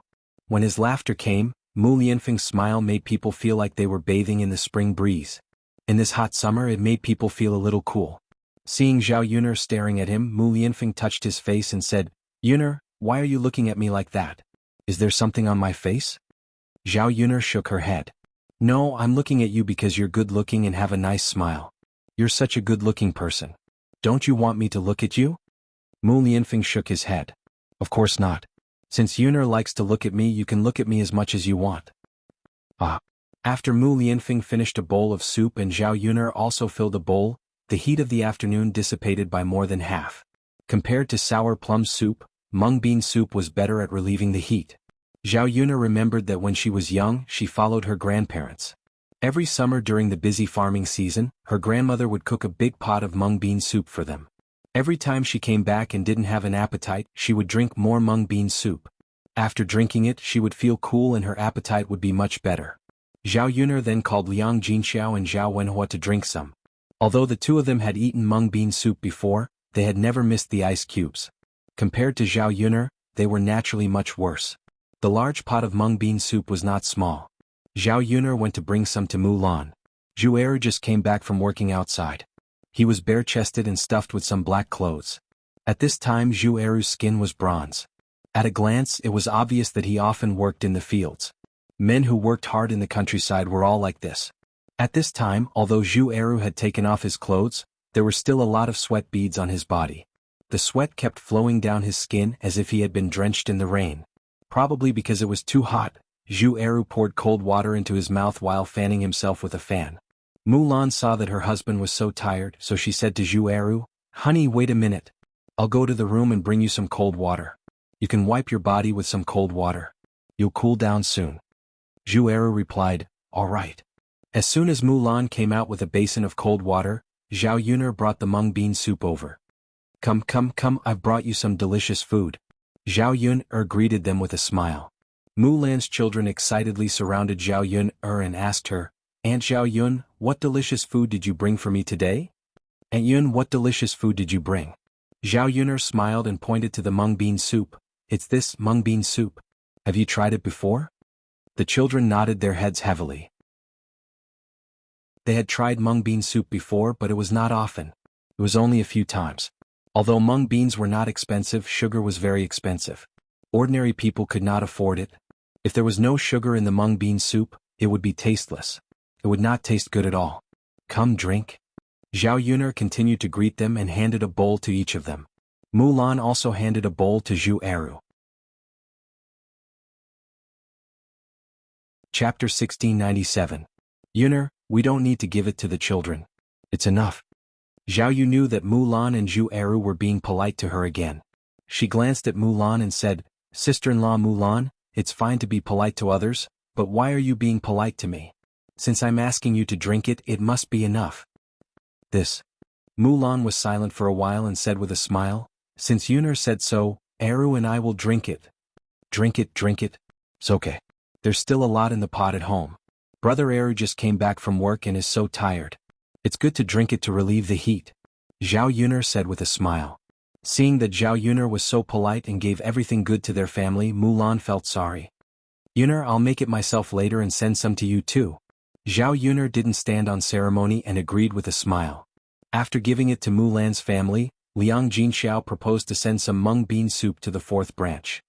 Little girl Yun, we actually cooked so much mung bean candy in our family's pot. Why don't we give some to your fourth uncle and fourth aunt? The two of them have helped our family a lot of work these days. Especially your fourth uncle. Your father has been busy with our family's fields recently, so he's been taking care of them all by himself. Otherwise, our rice won't grow well this year and we won't have enough to eat. Zhao Yuner had this plan. Okay, mother. I'll send some to my fourth uncle and fourth aunt. It's good to let them have a taste. Haha, okay. Why don't mother go? You can rest at home. Zhao Yuner waved her hand. No need, mother. I'll go. You're pregnant. It's inconvenient for you to move around. Liang Jinxiao smiled. Okay then. Yuner, you go. Take it slowly. I know, mother. It's not that far away. What can happen?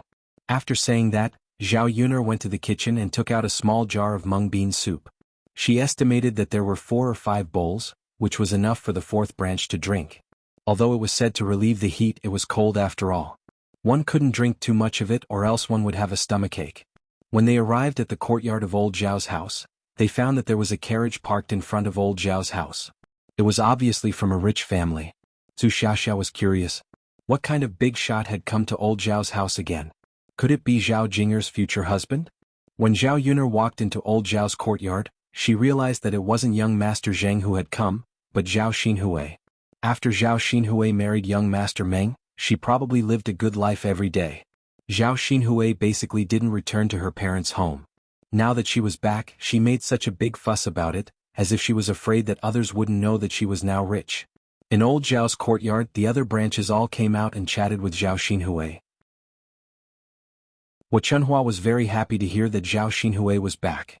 A smile appeared on her gloomy face and she looked very excited. Zhao Xinhui was probably the only one who could make Chunhua happy. Everyone else treasured their sons, but Chunhua was the only one who treasured her youngest daughter. Feng Zhangxiao warmly cozied up to Zhao Xinhui. You're finally back. I've missed you so much. We're usually together all the time, but now that you're married, we can't even see each other for months. You're finally back today. Hearing Feng Zhangxiao's words, Zhao Yuner felt the mung bean soup she had just drunk surge up and she almost threw it up. Chapter 1698. Feng Zhangxiao's words were not enough. She even pulled Zhao Xinhui's hand affectionately and said, Little sister, you've changed after living in a rich family. Look at your face and skin. You've also gained some weight. Your complexion is much better than before. You've become much more radiant. Zhao Xinhui seemed to be very pleased with Feng Zhangxiao's words. Of course. How can it compare to living in the village? Rich people's lives are much better than those in the countryside. Feng Zhangxia replied eagerly, Yes, yes. That's why I say that little sister is the luckiest. Everyone in the village is better off than little sister. Chunhua also had a smile on her face. After hearing Feng Zhangxia's words, Chunhua interrupted, My daughter's good life is preordained by the heavens. She's a person who enjoys happiness. Haha, mother is also lucky to have a daughter like little sister. Although the other branches came out, it was only out of courtesy. They were not really happy that Zhao Xinhui was back. After all, no matter how well Zhao Xinhui married and lived, it had nothing to do with the other branches. She had to rely on herself to live. Zhao Xinhui would not give them charity. So what was the use of flattering Feng Zhangxia? Could it be that he wanted to get some benefits from Zhao Xinhui? Hua Chunhua moved closer to Zhao Xinhui and asked, "By the way, are you going to leave again today?" "I'm not leaving." Zhao Xinhui shook her head. "It's almost night. Why should I leave?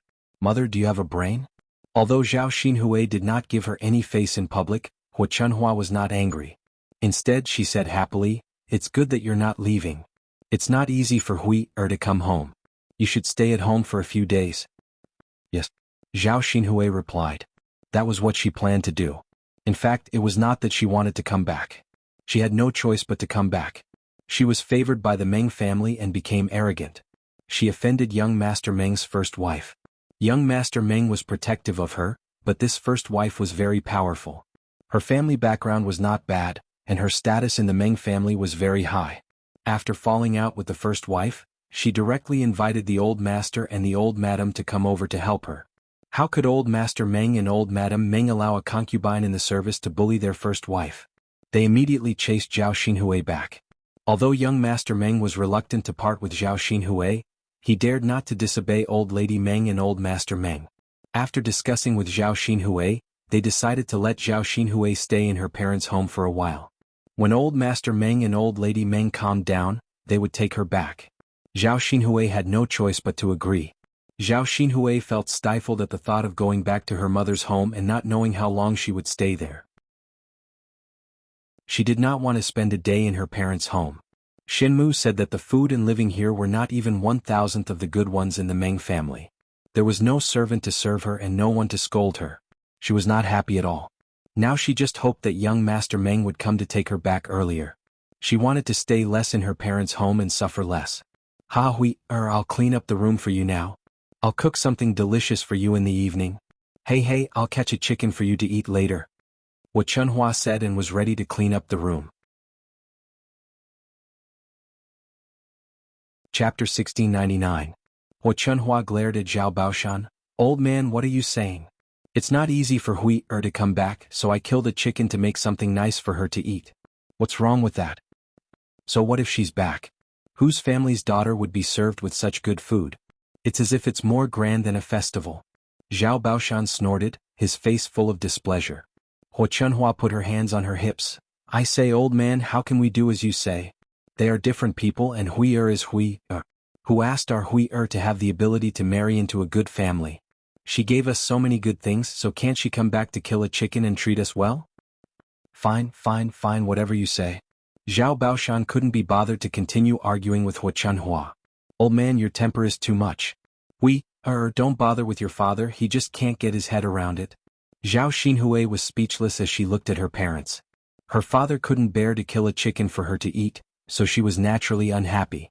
However, even if Hua Chunhua killed a chicken for her to eat, she wouldn't care. After living a good life in the Meng residence, Zhao Xinhui didn't care about chickens anymore. She was even too lazy to eat them. "Mother, don't tidy up the room first. Hurry and get me a cup of water. I'm dying of thirst after rushing back. If I don't drink some water on such a hot day, I'll feel uncomfortable." Zhao Xinhui used her sleeve to fan herself, feeling uncomfortable from the heat. At this time, her forehead was covered with a thin layer of sweat. She felt that old Zhao's residence was hotter than the Meng residence. There was a courtyard in the Meng residence that was specially used to avoid the heat, so people wouldn't feel too stuffy sitting there to rest. Zhao Xinhui felt that she couldn't stand being cooped up in the carriage after rushing back. Hua Chunhua chuckled in response. Okay, mother will get you some water first." With that, Hua Chunhua went back into the room, brought out a cup of water and handed it to Zhao Xinhui. Zhao Xinhui gulped down a few mouthfuls. Although she wasn't so thirsty, the heat still didn't dissipate. "Mother, our house is so hot, how can we sleep at night?" Zhao Xinhui complained. Hua Chunhua smiled and comforted her. "It's okay, it's hot during the day but it's not so hot at night. I'll make you a mat for you to sleep on it." "It's still hot," Zhao Xinhui muttered. Zhao, I don't know how you've been living before. For so many years you've been in the summer at home all these years for so many years Zhao. You use, to it su. It. You. Go back and enjoy life. Father. Zhao Xinhui felt embarrassed when she heard Zhao Baoshan's scolding. Huo Chunhua quickly defended her.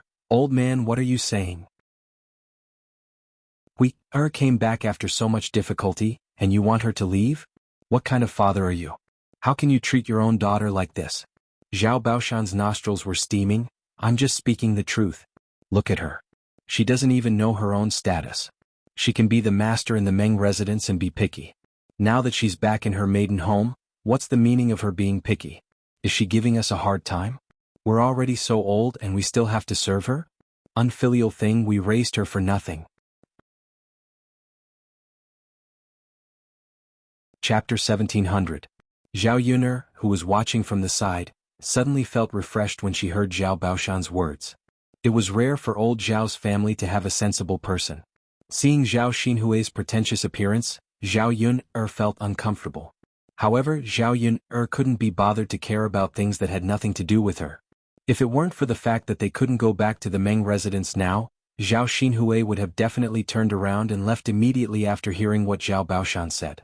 Huo Chunhua's mouth twitched and she said to Zhao Baoshan, Hui's father Hui rarely comes back to her parents' home. Look at the things you say and do that make Hui sad. If Hui really leaves, will you be so happy? She's your biological daughter, right? After hearing what Huo Chunhua said, Zhao Baoshan sighed and didn't continue speaking. Indeed, it wasn't easy for his daughter to come back.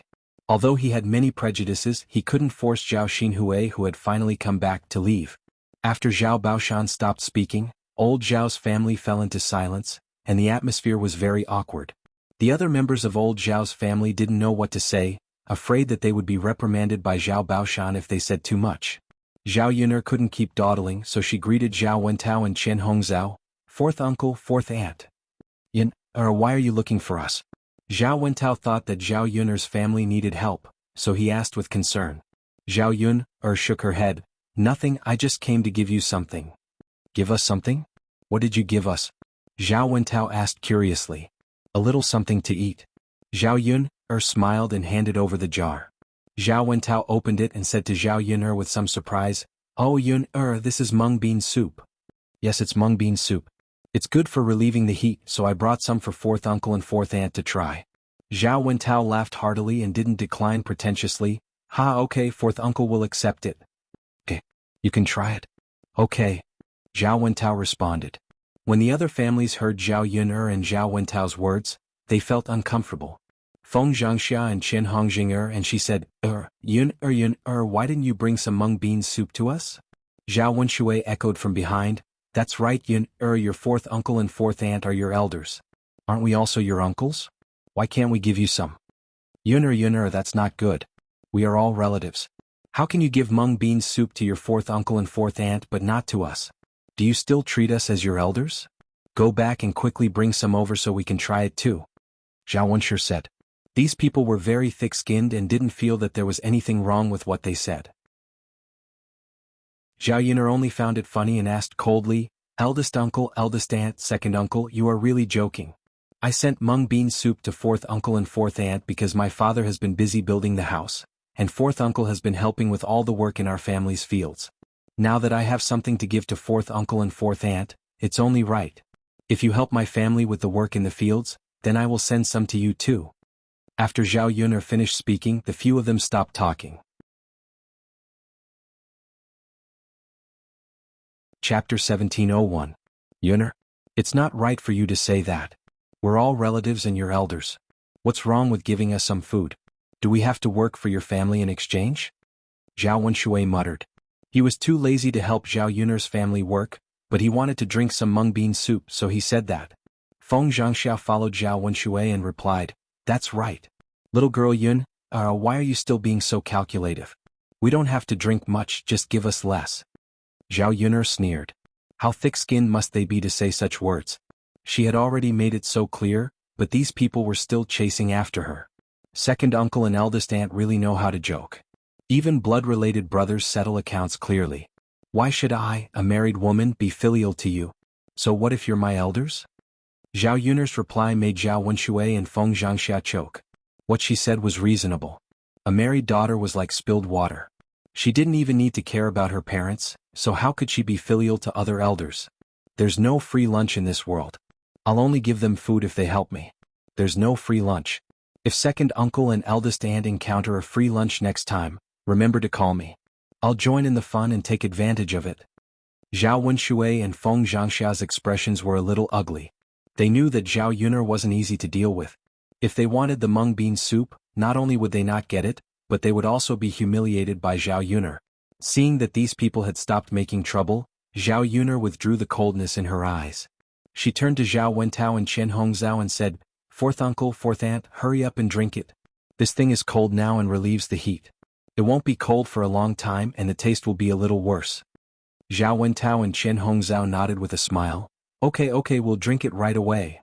As she spoke, Chen Zhaozhao went into the house and took out a few bowls. She poured some for the children at home first. Then the couple picked up the bowls and drank the remaining mung bean soup. The mung bean soup was sweet. After adding ice cubes, it was a little cold. Tasted very good in the mouth. Good. Zhao Wentao gulped a few mouthfuls of mung bean soup into his stomach. After drinking it, he felt a lot more refreshed, and the heat in his body had mostly subsided. He suddenly felt very comfortable. "Yuner girl, the food you gave me is really good. Apart from being delicious, it can quench my thirst and relieve the heat. Now I feel that my stomach is very cool. It's better to drink this on a hot day than anything else." Chen Zhaozhua wiped the corner of her mouth. After drinking the mung bean soup, she smiled and said, "Yes. On such a hot day, people's appetites were not good. Drinking this would make them feel much better. It was even better than eating fish and meat. I feel like most of the heat in my body has been taken away. Drinking water is not so effective." Zhao Yuner chuckled. "Fourth uncle, fourth aunt, it's good that you like it.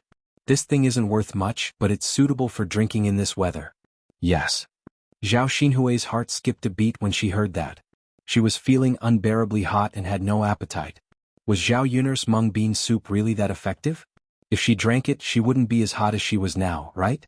Zhao Xinhui thought for a moment, then asked Yuner, "Yuner girl, do you still have mung bean soup at home?"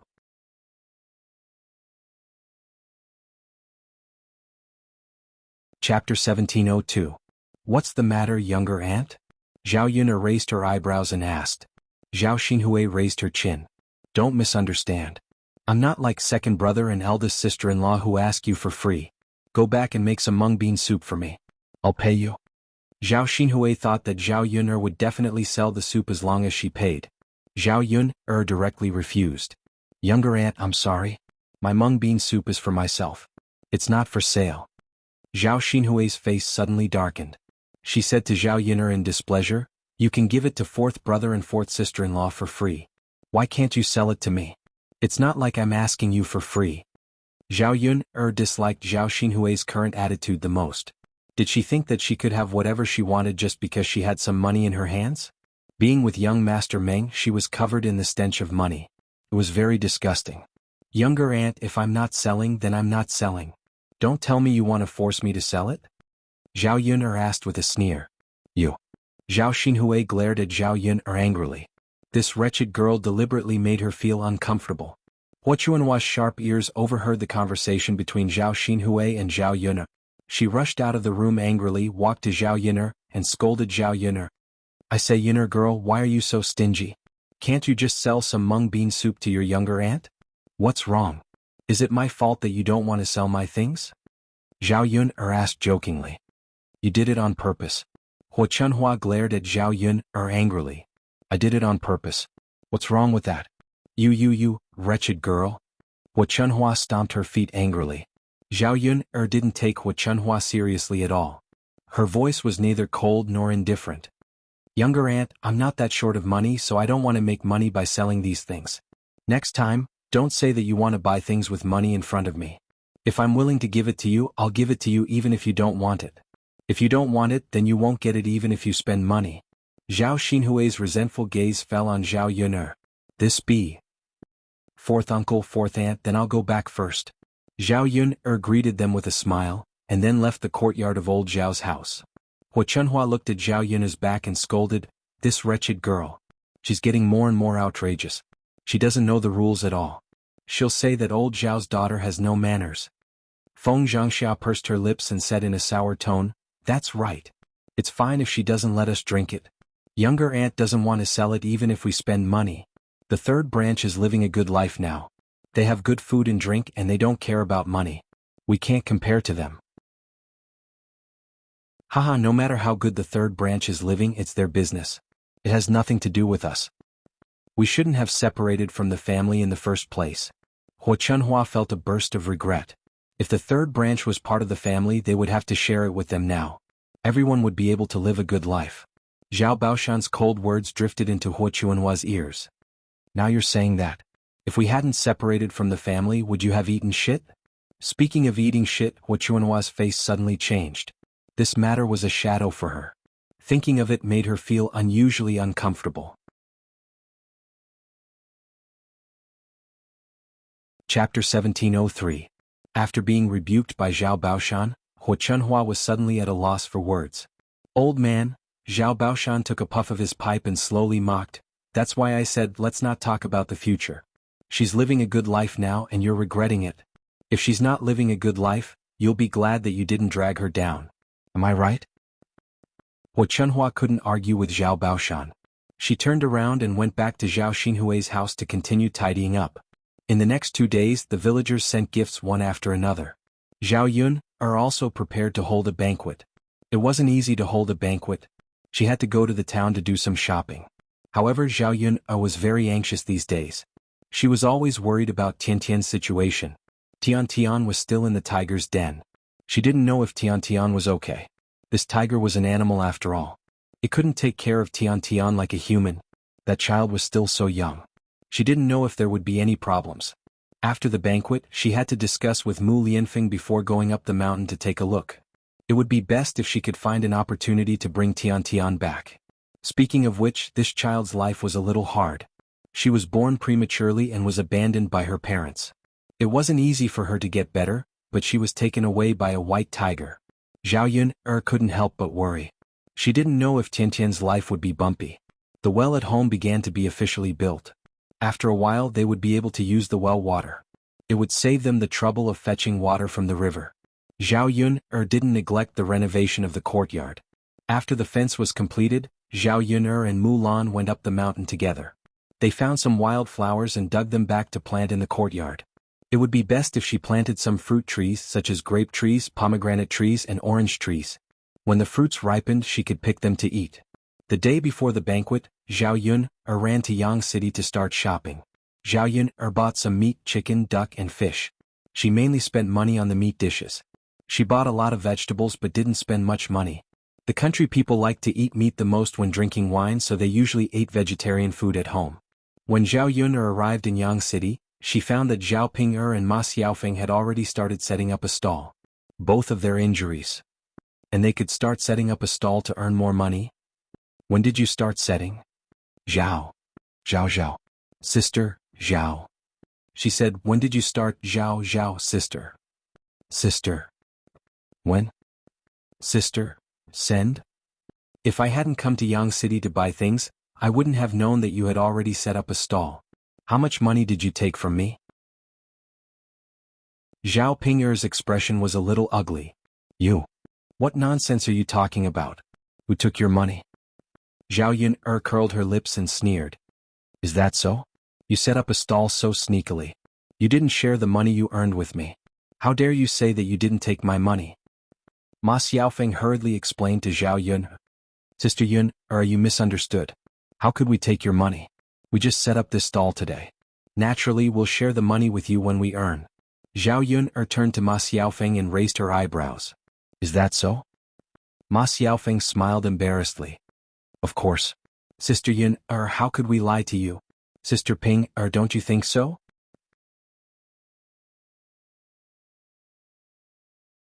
Chapter 1704. How could Zhao Yun believe their nonsense? They just wanted to give her less money, thinking that she didn't know that they were secretly setting up a stall. These two people were dishonest, so she didn't need to continue working with them. Elder sister Ping or younger sister Xiaofeng, I'll know whether or not you've just set up a stall today, so you can't fool me. But since you're dishonest, I don't think I need to continue working with you. When Zhao Ping'er and Ma Xiaofeng ran out of the mushroom powder in their hands, she wouldn't provide any more. Naturally, their business wouldn't be able to continue. When Zhao Ping'er and Ma Xiaofeng heard Zhao Yun'er's words, their expressions changed and they said anxiously, "Zhao Yun'er, how can you do this?" Seeing Zhao Ping'er's anxious look, Zhao Yun'er replied indifferently, "Sister Ping'er, you didn't abide by the agreement first. How can you say that it's my fault? When did I say I wouldn't give you a share?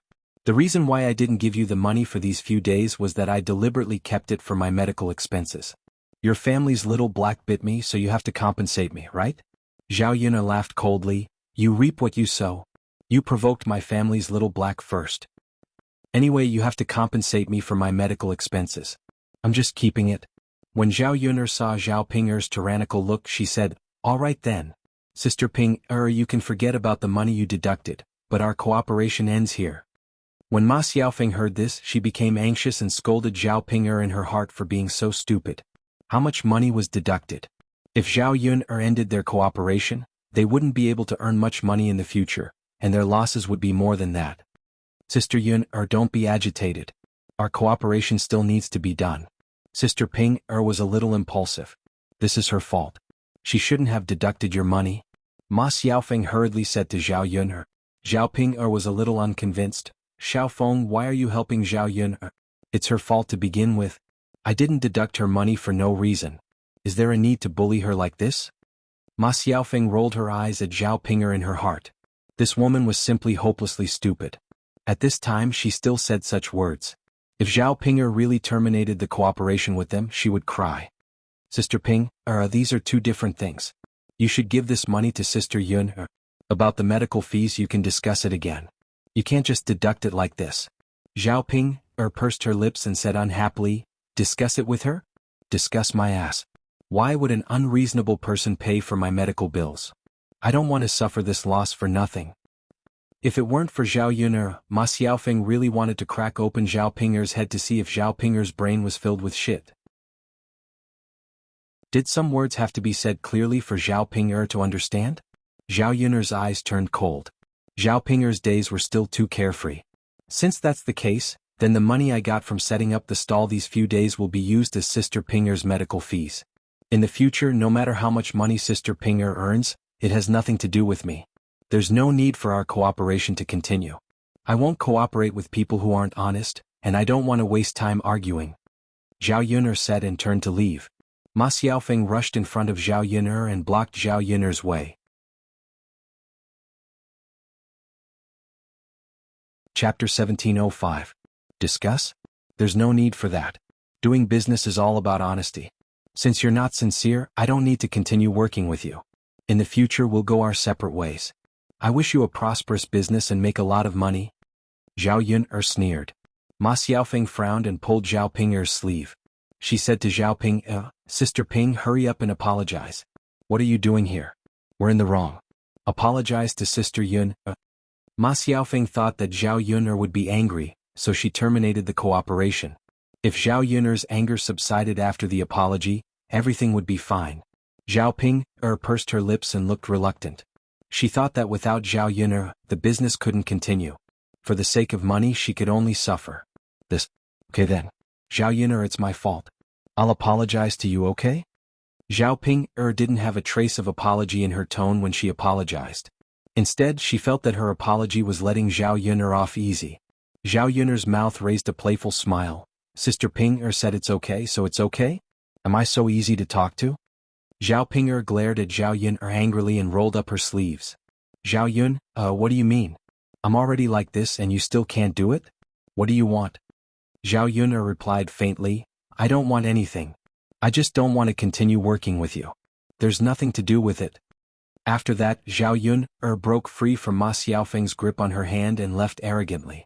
Seeing that Zhao Yun'er didn't want to work with them anymore, Ma Xiaofeng's heart suddenly sank.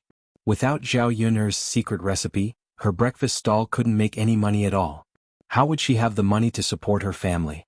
Ma Xiaofeng put all the blame on Zhao Ping'er. If it weren't for Zhao Ping'er, this situation wouldn't have happened. It was useless to scold Zhao Ping'er now. Ma Xiaofeng let out a heavy sigh. She had to think of another way. That's too much. Zhao Ping'er shouted angrily and complained to Ma Xiaofeng. Xiaofeng, look at her. Isn't she reasonable? You're using this to threaten me. I've already apologized, what else do you want me to do? Ma Xiaofeng ignored Zhao Ping because she wasn't in the mood. Zhao Ping glanced at Ma Xiaofeng. Seeing that Ma Xiaofeng's face was a little ugly, she quickly asked, Xiaofeng, what's wrong? Ma Xiaofeng took a deep breath and said lightly, Sister Ping, you should think about what we're going to do in the future. How are we going to continue with this business? Why did you have to offend Sister Yun? This. Zhao Ping bit her lower lip. Xiaofeng, Sister Ping, you know that without Sister Yun's secret recipe our breakfast won't taste good. The business will definitely be bad later. We won't be able to make much money at all after a day of hard work. Then what should we do? Ma Xiaofeng said unhappily, Sister Ping, you're the one who made this mess. Shouldn't you think of a solution? Why are you asking me?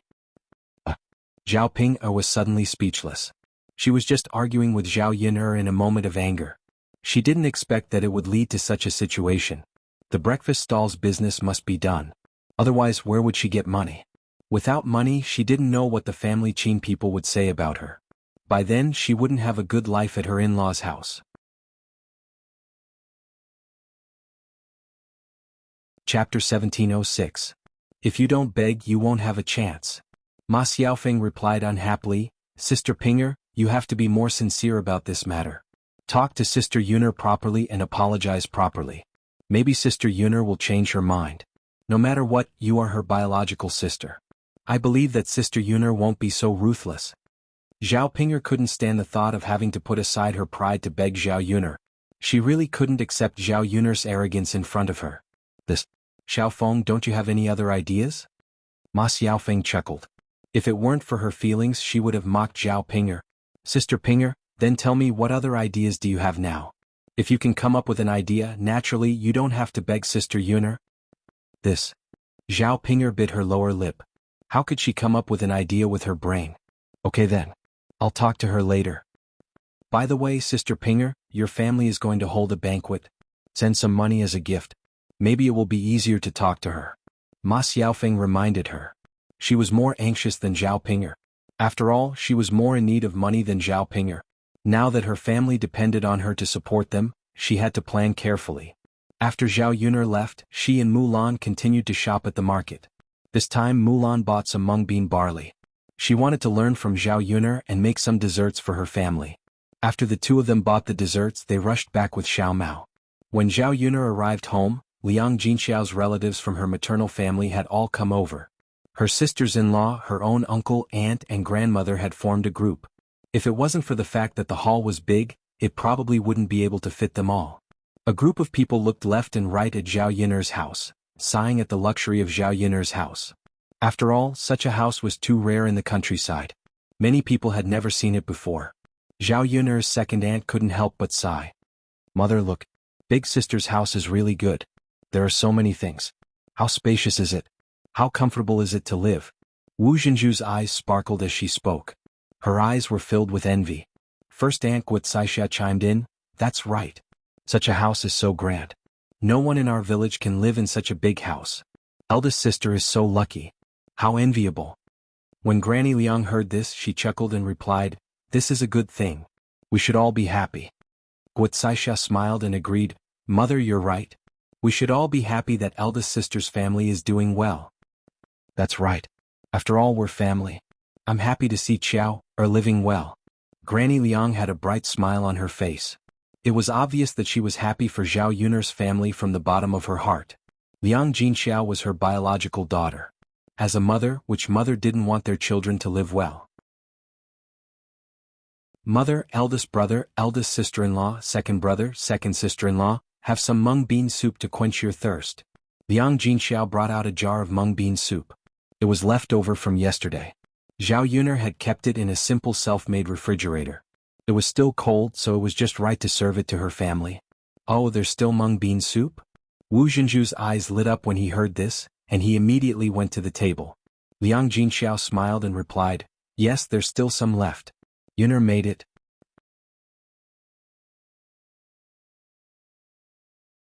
Chapter 1707. Yun went to Yang City to buy some things. Isn't the banquet tomorrow? Let's buy the groceries and store them today so that it'll be easier for us to hold the banquet tomorrow. Liang Jinxiao nodded. I see. We have to buy some groceries back. This is a joyous occasion. We have to hold the banquet well. Liang Jinxiao nodded in agreement. Yes. Although it's a little troublesome, we still have to hold the banquet. Yes. Haha, not many people can afford to live in a house as big as eldest sister's. In our countryside, only landowners can afford such a big brick house. Wuxia said enviously. Eldest sister, you're so lucky to live in such a good house. Your living room is spacious and it feels cool now. It's much cooler than our thatched hut. This is all thanks to Yuner's money. Yuner's father and I didn't do anything. If we're talking about luck, it's mainly because we're blessed to have Yun. Liang Jinxiao said with a smile that revealed a sense of pride. Wu Zhenju felt a little uncomfortable. She had originally mocked Zhao Yun.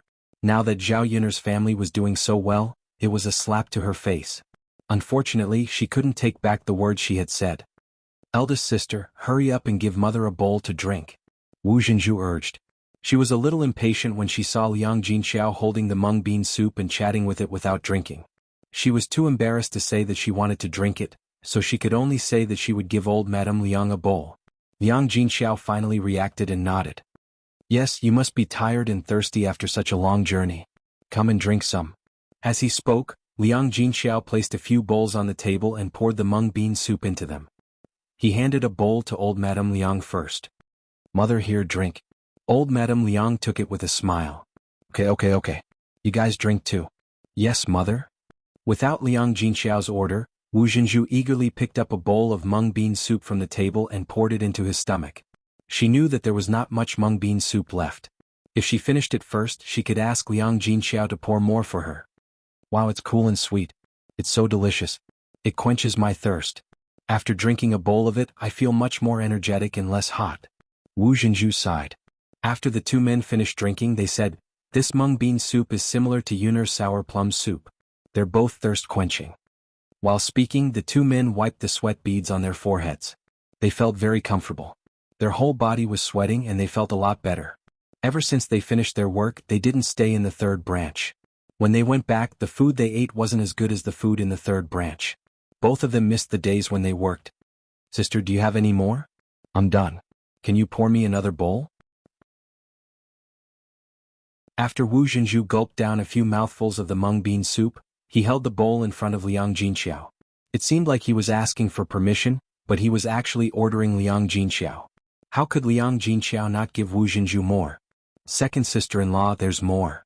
Liang Jinxiao smiled and poured another bowl for Wu Zhenju. However, there wasn't much mung bean soup left in the jar. Today there were more than 10 people from her maternal family who came, and each person had a bowl of more than 10 bowls.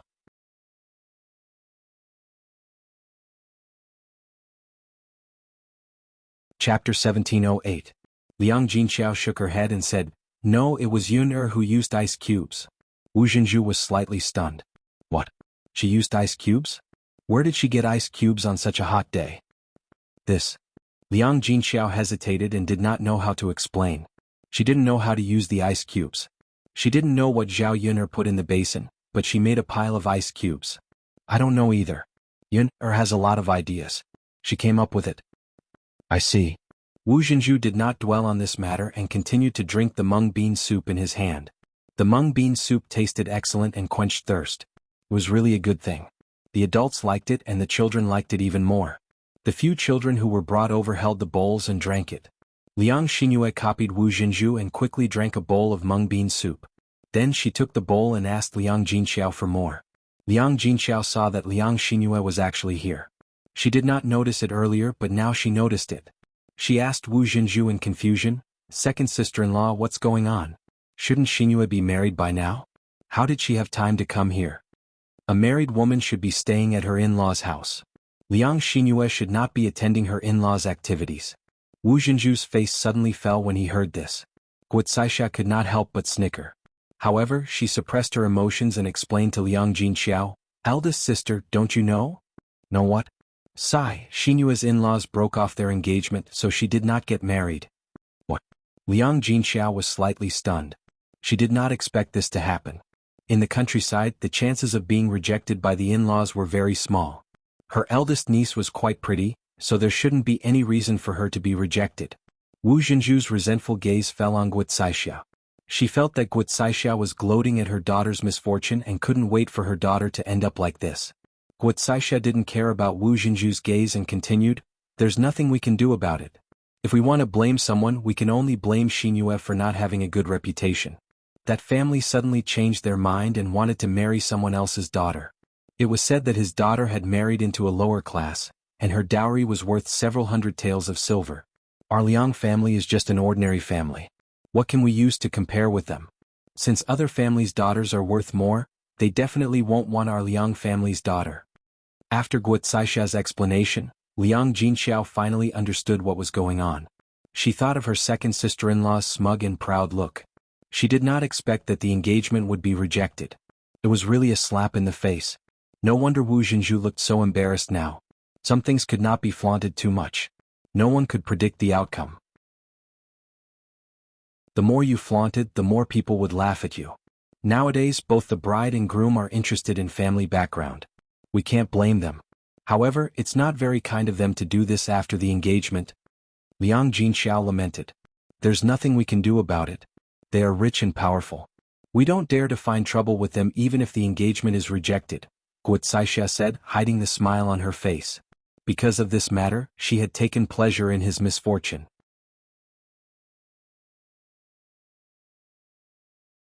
Chapter 1709.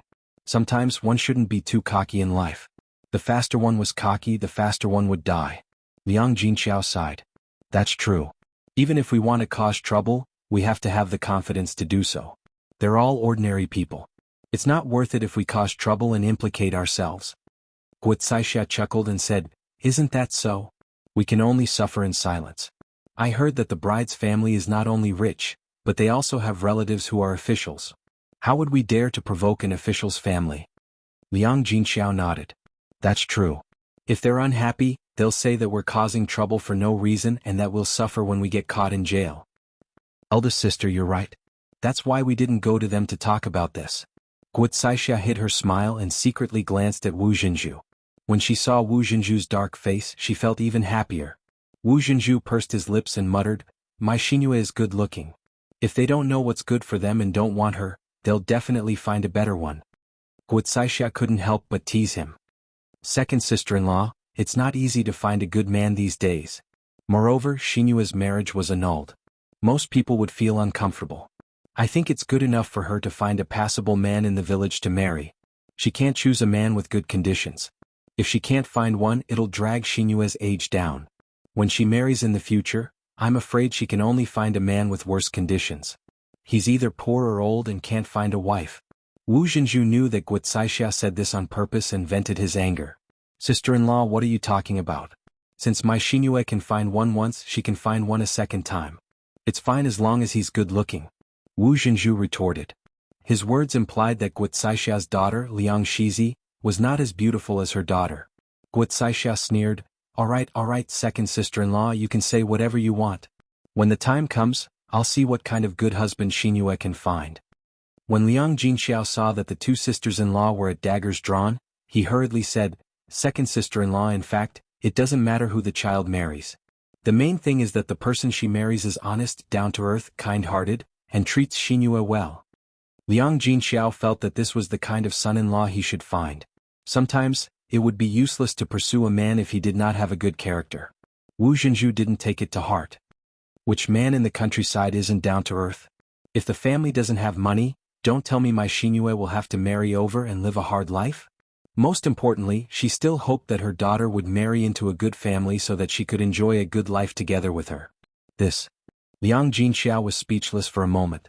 Her second sister-in-law felt that way and she couldn't change her mind.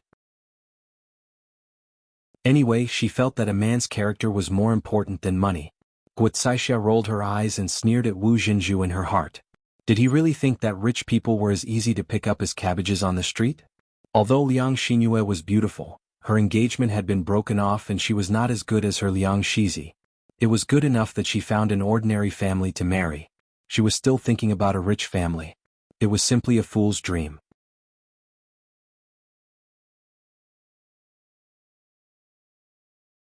Chapter 1710. All right. Let's not talk about this anymore. I feel annoyed talking about it. Old Madame Liang said with some displeasure. Today he came to his eldest daughter's house because his eldest daughter's family had built a new house. He was very happy. After listening to Guocaixia and Wu Jinzhu's words and thinking about Liang Xinyue's marriage, old Madame Liang suddenly felt unhappy. Okay, mother? Guocaixia responded with a smile and pursed his lips proudly. Wu Jinzhu continued to put on a sullen face and replied to old Madame Liang embarrassedly, Mother, it was sister-in-law who brought it up. I didn't say anything. Second sister-in-law, look at what you're saying. If eldest sister asks, shouldn't you tell her? We're all family. It's okay to talk about this. Humph, I think you're deliberately saying it for me to hear. Wu Jinzhu snorted coldly. He couldn't stand Guocaixia style of doing things. Second sister-in-law, how can you accuse me wrongly? You're making me sound like someone else. You know very well what you mean. Second sister-in-law, seeing that the two of them were about to quarrel again, old Madame Liang slammed the table and angrily rebuked, Are the two of you done talking? Didn't you hear what I said? All of you shut up. Guocaixia and Wu Jinzhu were more or less afraid of mothers-in-law. In ancient times, mothers-in-law were more powerful than daughters-in-law. No matter how presumptuous they were, they didn't dare to go too far in front of their mothers-in-law. After old Madame Liang vented her anger, Guocaixia and Wu Jinzhu immediately stopped quarreling. Zhao Yun'er's house fell into silence. The children gulped down the mung bean soup. Children loved sweets and were very greedy. After finishing the mung bean soup, each of them held a bowl in front of Liang Jinxiao and said to Liang Jinxiao, Eldest aunt, we want more. Liang Jinxiao glanced at the mung bean soup in the jar. There wasn't much left. Probably none of the children would be able to get a bowl. At this moment, Daodu ran over. The two kids who had just returned from playing with Zhao Tianfu had a thin layer of sweat on their foreheads. Seeing that everyone in the room was drinking mung bean soup, Daodu tugged at Liang Jinxiao's clothes and said, Grandma, Daodu also wants to drink mung bean soup. So thirsty. Liang Jinxiao looked at the small amount of mung bean soup left in the bowl and felt a little troubled. If he let Daodu and Zhao Tianfu drink it, his nephews would be gone. Liang Jinxiao was afraid that Guocaixia and Wu Jinzhu would scold her, so she asked for their opinion. There's not much mung bean soup left. Sister-in-law, second sister-in-law, why don't we give it to Daodu? Guocaixia was a sensible person. She pulled her son aside and discussed with him. Dakue, let's give the mung bean soup to Daodu. Don't drink it. Although Liang Dakue was a little unwilling, he nodded obediently. Okay, Mom. I won't drink it then. Wu Jinzhu's son Liang Xiaofei took after Wu Jinzhu's temperament. He was not sensible. Mom, no, I want to drink it. I want to drink it. Before Wu Jinzhu could say anything, Liang Xiaofei expressed his determination. Wu Jinzhu's mouth twitched. He was very embarrassed. However, she only had one son and she loved him dearly. She would usually give Liang Xiaofei whatever he wanted, and this time was no exception. Wu Jinzhu said to Liang Jinxiao, Sister, we are guests today. Shouldn't you let the guests eat and drink well first?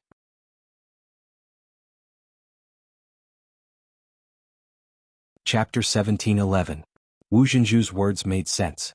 Regardless of whether it was in ancient times or modern times, the first thing to do when entertaining a guest was to let the guest eat and drink well. The host had nothing to do with it. Alright, don't do this. Didn't Xiaofei already drink it? Why is he still drinking it? You and your family are the only gluttonous ones in the Liang family. You eat more than the others. Old Madame Liang couldn't stand Wu Jinzhu and couldn't help but scold him. Guocaixia followed behind and said, That's right. Mother, you saw it too. Just now, second sister-in-law and Xinyue each drank 2 bowls of mung bean soup. We only drank 1 bowl. There's not much left now. Maida Kue didn't even want it. Why must Xiaofei drink it? Wu Jinzhu's resentful gaze fell on Guocaixia. Her sister-in-law was deliberately singing a different tune from her. Old Madame Liang nodded and said, Yes, so Xiaofei doesn't need to drink the remaining soup. Give it to Daodu to drink. With old Madame Liang's words, Liang Jinxiao finally felt relieved. Mother? Wu Jinzhu looked at old Madame Liang with some reluctance. Don't say any more. You don't know the rules at all. Aren't you afraid of being laughed at when you go out? You're making it seem as if the Liang family doesn't give you food on a daily basis. Wu Jinzhu finally shut up. He glanced at Liang Xiaofei and felt sorry for his son. Liang Jinxiao poured a bowl for Zhao Tianfu and Daodu each. The 2 children held the bowls and were about to drink it. Liang Xiaofei suddenly rushed out from behind Wu Jinzhu and went in front of Daodu. He snatched Daodu's bowl. Not only did he snatch Daodu's bowl, but Liang Xiaofei also took advantage of the fact that he was a head taller than Daodu and pushed Daodu to the ground. Daodu fell heavily on the ground, and a layer of his skin was scraped off as he tried to support himself. Liang Jinxiao's heart skipped a beat when he saw this. He rushed over to Daodu and carried Daodu in his arms. "How is Daodu? Are you hurt anywhere? Show it to me." Tears welled up in Daodu's eyes. He walked up to Liang Jinxiao with his hands out and said to Liang Jinxiao, "Grandma, it hurts." Liang Jinxiao held Daodu's hand and looked at it. Daodu's hand was bleeding from the scratches. Children's hands were very tender. If they accidentally knocked on the ground, they would hurt themselves. Seeing Daodu injured, Liang Jinxiao's heart immediately ached. She looked at Liang Xiaofei with some displeasure. How could this child be so naughty and unreasonable? How could he push someone down so casually? Liang Xiaofei didn't feel that there was anything wrong with what he did. He grabbed the mung bean soup from Daodu's hand and gulped it down in a few mouthfuls. Liang Jinxiao's face darkened. This child's education was too outrageous. Wu Zhenju was not angry. Instead, he felt that Liang Xiaofei had done him a favor. Since he could not get it peacefully, he had to snatch it. Liang Jinxiao comforted Lil Pi with a few words, walked to Liang Xiaofei and said to Liang Xiaofei, "Xiaofei, haven't you already drunk a bowl? How could you snatch Daodu's bowl? You even pushed Daodu down. Look, Daodu was hurt by you. His hand is scratched." Liang Jinxiao's tone was a little harsh. Since he was her nephew, she had to teach him a lesson. If she did not discipline him, he would be even more unreasonable when he grew up. If Zhao Qinfu was like Liang Xiaofei, she would have slapped him.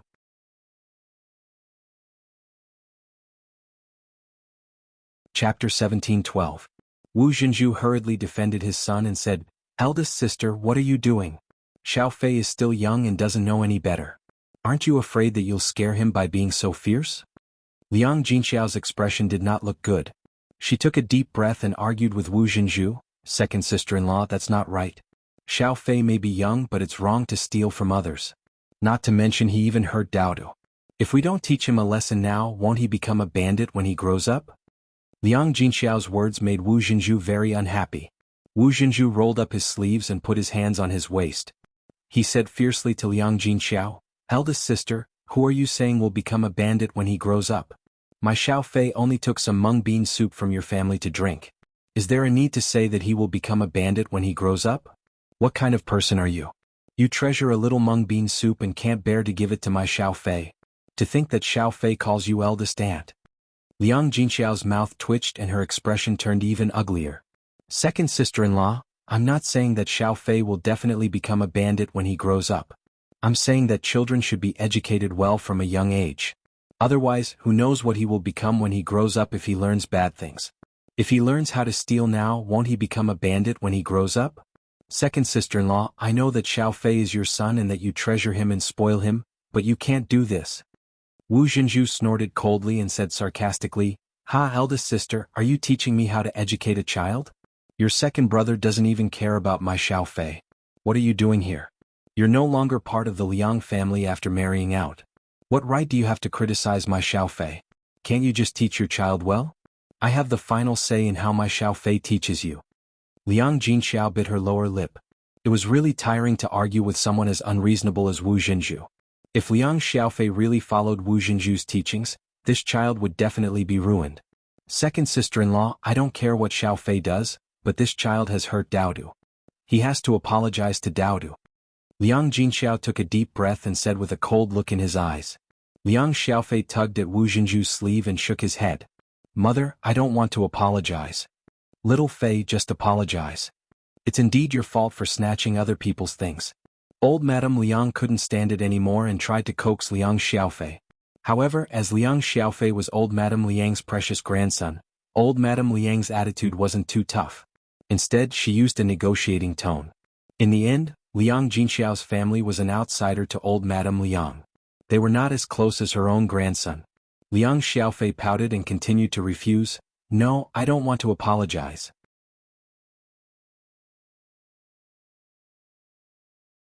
It's eldest aunt's fault for being stingy and not giving me mung bean soup." Old Madame Liang sighed and didn't say anything else. Wu Zhenju snorted softly.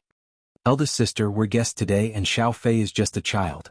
As an adult, why do you have to be so calculative? You're Xiao Fei's eldest aunt, aren't you? Wu Zhenju's words meant that if Liang Jinxiao didn't let Liang Xiaofei off, it would be considered as being calculative with a child. Liang Jinxiao felt uncomfortable, but she didn't want to quarrel anymore. She felt bad for making Dao to suffer like this. So what if he's a child? Can he do whatever he wants just because he's a child? A cold voice came from outside the house. Then Zhao Yun'er's figure walked into the house. Zhao Yun'er glanced at Daodu's hand, and her gaze became sharper.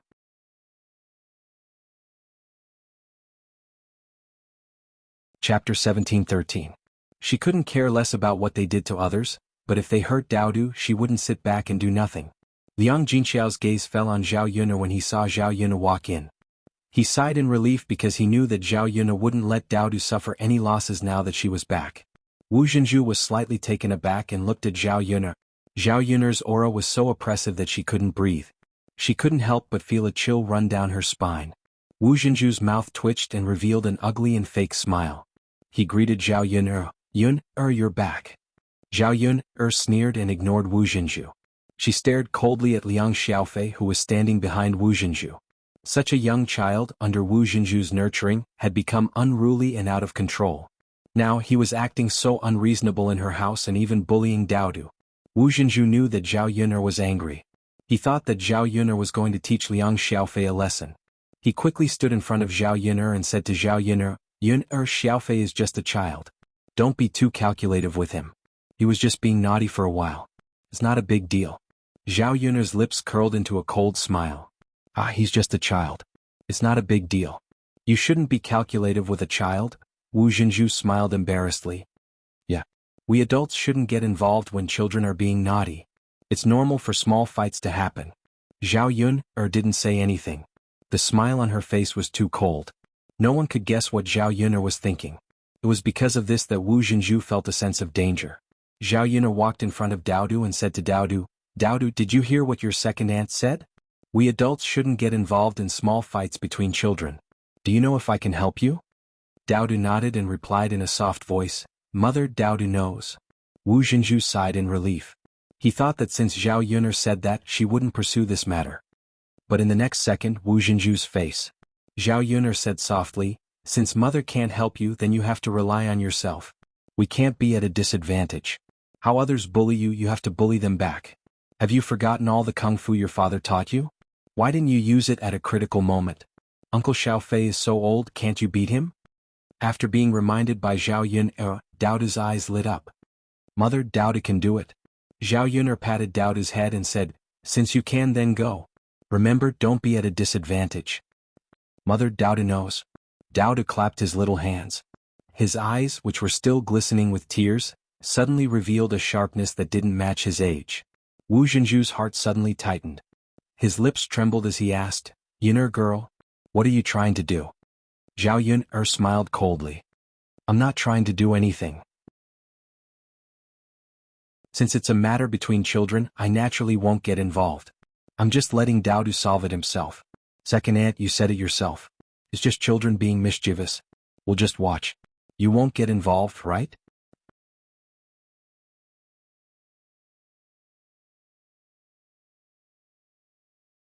Chapter 17:14. At the very least, his little Fei was a head taller than Daodu. How much strength could Daodu exert at such a young age? She and Zhao Yun'er wouldn't get involved, so it would be more beneficial for her. Even so, Wu Zhenju was still quite worried. He saw Daodu's stubborn little face walk up to Liang Xiaofei. Liang Xiaofei was used to thinking highly of himself, so he didn't put Daodu in his eyes at all. He felt that if he didn't teach Daodu a lesson, he would miss the opportunity to teach him a lesson. Liang Xiaofei put the bowl on the table. When he was about to reach out to hit Daodu, he was thrown heavily to the ground by Daodu with a handsome shoulder throw. Ah! Liang Xiaofei screamed in pain. However, this was just the beginning.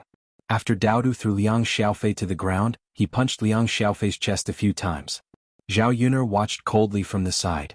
No matter how ruthless Daodu was, it was Liang Xiaofei's own fault. She had to teach Daodu a good lesson. He shouldn't be taken advantage of when he was young, so he shouldn't be too weak when he grew up. After all, Daodu often followed Liang Jinxiao. Zhao Yun'er was afraid that Daodu would be influenced by Liang Jinxiao. In any era, a person who was too weak would only be bullied. She didn't want to see Daodu like that. Dao Du was encouraged by Zhao Yuner and became even more ruthless. He directly used Liang Xiaofei as a daily target to train his skills. Thus, everyone watched as a 3-year-old child pressed another child who was a head taller than him to the ground and beat him up merrily. The older child didn't even have the strength to fight back. Wu Zhenju was stunned for a few seconds. After seeing this scene, he was stunned.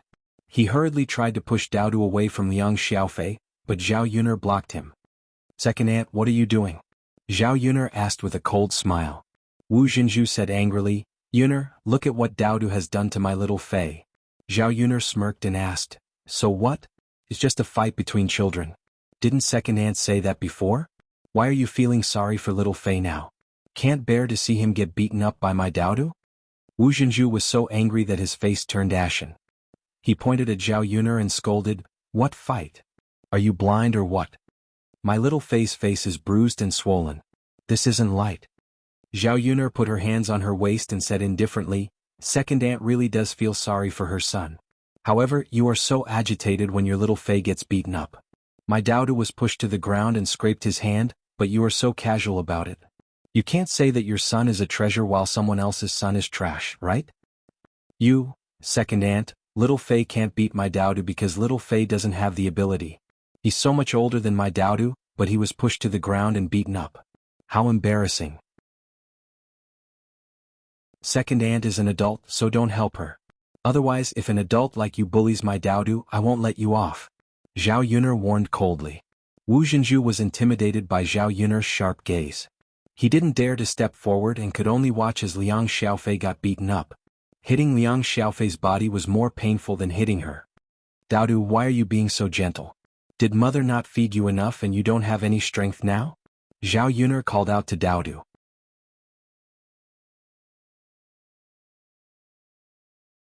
Chapter 17:15.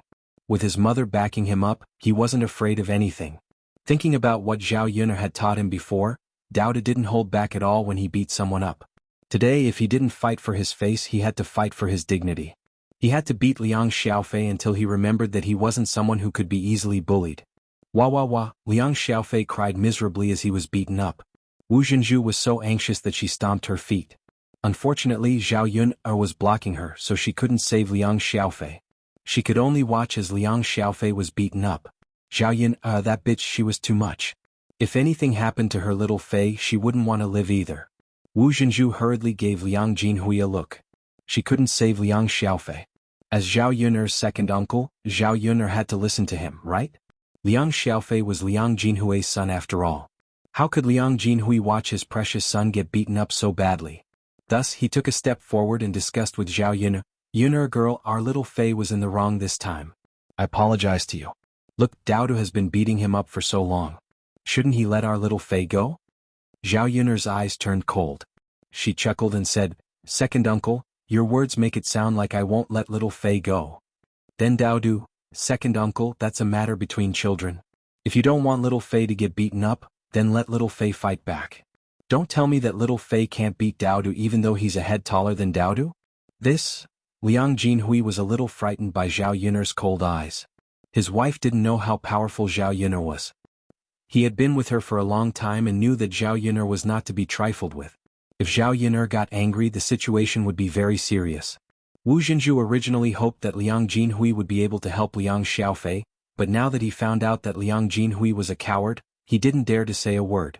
Seeing Liang Xiaofei beaten black and blue, Wu Zhenju couldn't help but wipe the tears from the corners of his eyes and cry with heartache. She had to remember this Zhao Yuner later. She would definitely get her revenge. Old Madame Liang also felt heartache, but just as she was about to say something, she was stopped by Guo Caixia. "Mother, you don't have to worry about this matter. It's useless even if second brother says anything. It's indeed little Fei's fault first. We adults shouldn't get involved in children's matters. Otherwise, Yuner will feel uncomfortable and big sister will also feel uncomfortable." Old Madame Liang sighed and said, Okay then. That's the only way." Old Madame Liang felt sorry for her grandson, but she also knew that this was Zhao Yuner, so she couldn't be too protective. Dao Du beat up Liang Xiaofei for a while. When he saw that Liang Xiaofei was beaten up badly by him, he slowly got up from Liang Xiaofei's body. Liang Xiaofei was already on the ground, unable to move, and blood was flowing out of his nostrils. After Dao Du beat up Liang Xiaofei, he walked towards Zhao Yuner. Zhao Yuner squatted down and wiped the sweat off Dao Du's forehead. Then she asked with concern, Dao Du, how are you feeling? Does your hand hurt? Do you want mother to rub it for you? After Zhao Yuner said this, Wu Jinzhu's mouth twitched. He was so angry. It was clearly her little Fei who was in pain, but in the end, it was Dao Du who was at a disadvantage. Wu Jinzhu looked at Zhao Yuner with resentment. Dao Du heaved a sigh of relief and shook his head with a smile. Mother, Dao Du doesn't hurt. There's no need to rub it.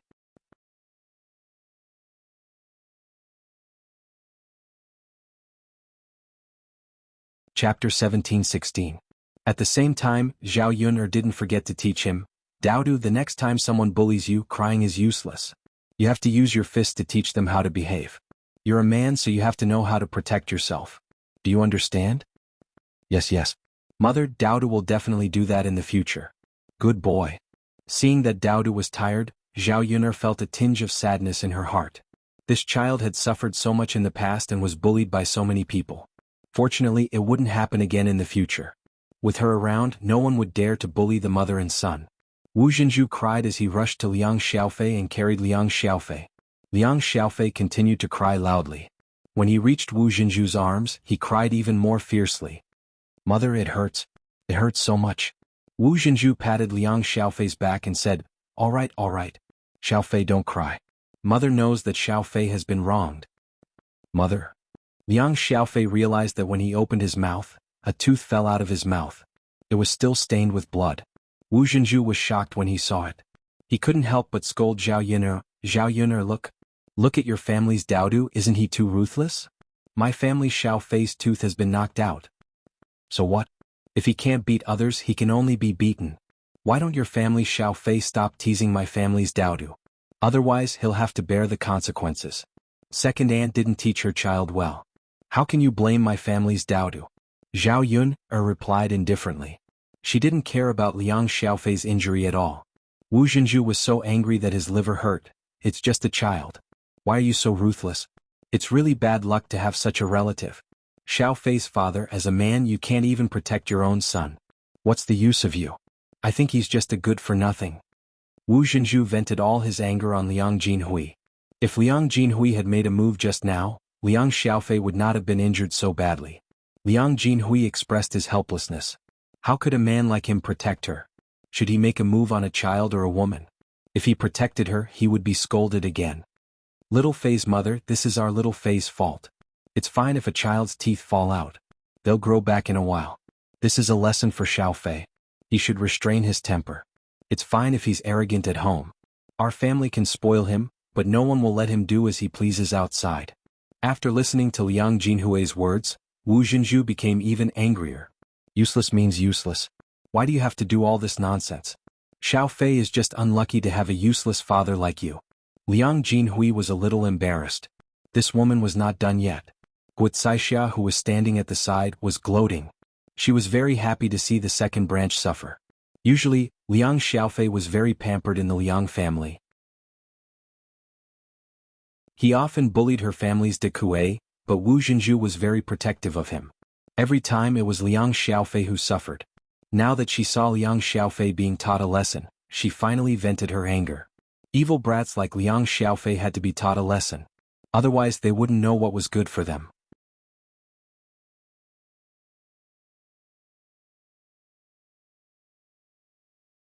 Chapter 17:17. Wu Jinzhu knew that Guocaixia was gloating over Liang Xiaofei's injury. The corner of his mouth twitched violently, and he felt like he was about to vent his anger. Now he only felt that everyone was bullying him and his mother. Xiaofei, let's go. Wu Jinzhu grabbed Liang Xiaofei and walked out of Zhao Yuner's house. What are you doing? Liang Jinhui hurriedly asked. Taking Xiaofei away. I want to go back to my mother's house. Xiaofei is no longer a member of the Liang family. Wu Jinzhu said angrily. She was really angry. Her son was beaten up like this, but as a father, Liang Jinhui did not help him. He played down Liang Xiaofei's injury. None of the other members of the Liang family were good people. They all wanted her son to be beaten up. Since no one cared, she might as well take him back to her mother's house. If Liang Xiaofei followed the surname Liang behind the Liang family, it would be too good for the Liang family. Liang Jinhui immediately blocked Wu Zhenju's path and said with a serious face, "What nonsense are you talking about? Don't you feel embarrassed?" Wu Zhenju shouted at the top of his voice, "Embarrassed? How is it embarrassing? You didn't even protect Xiao Fei when he was beaten up. Since you don't care, I'll take Xiao Fei back to my mother's house. Xiao Fei will cut off all contact with the Liang family. He's no longer a descendant of the Liang family." Liang Jinhui was also a little angry. "You woman, you only know how to talk nonsense when you're angry. Xiao Fei is my son, which means he's Liang Jin's descendant. What's the point of bringing him back to your mother's house? You even said that you'll cut off all contact with him. Can you really do that? You still know that Xiao Fei is your son? What kind of father doesn't help his son and let his son be beaten so badly? I think you're a black-hearted person. You don't care about Xiao Fei at all." The corners of Liang Jinhui's mouth twitched. He felt helpless. He didn't know what to say to such a woman. "Second sister-in-law, we're a family. Why are you making such a fuss? It's just a small quarrel between children, but you're making it sound so serious." Guo Caixia stepped forward and tried to persuade her, but she only added fuel to the fire. "Small fights? You knocked out my Xiao Fei's teeth and you call that a small fight? The way I see it, they can't wait to beat my Xiao Fei to death. My family's Xiao Fei has a tough life, otherwise he would probably be dead by now." Wu Zhenju continued to tug at Liang Xiaofei, as if he was determined to leave. "Why are you making a fuss at such a bad time? Aren't you afraid of being laughed at by others? If you want to leave, you can leave. Leave little Fei behind. Little Fei is my son. He follows me and is surnamed Liang. How can he be taken away by you?" Liang Jinhui was also angry and said coldly, You. Why should I give you my son? You didn't help him when he was beaten up and now you have the nerve to fight with me. Why can't I fight with you? Little Fei grew up in the Liang family, and he eats the Liang family's food. If he doesn't follow me, should he follow you? Alright, Liang Jinhui, you heartless person. I must have been blind to follow you. Wu Zhenju sat on the ground and cried. Zhao Yun'er saw the scene in front of her and couldn't help but frown. She hated this kind of quarreling scene the most. It made her feel annoyed. Especially Wu Zhenju, who was shouting at the top of his lungs and acting like a shrew. To put it bluntly, wasn't it because she saw it that day? It was all Daodu's fault for being too ruthless and hurting Liang Xiaofei.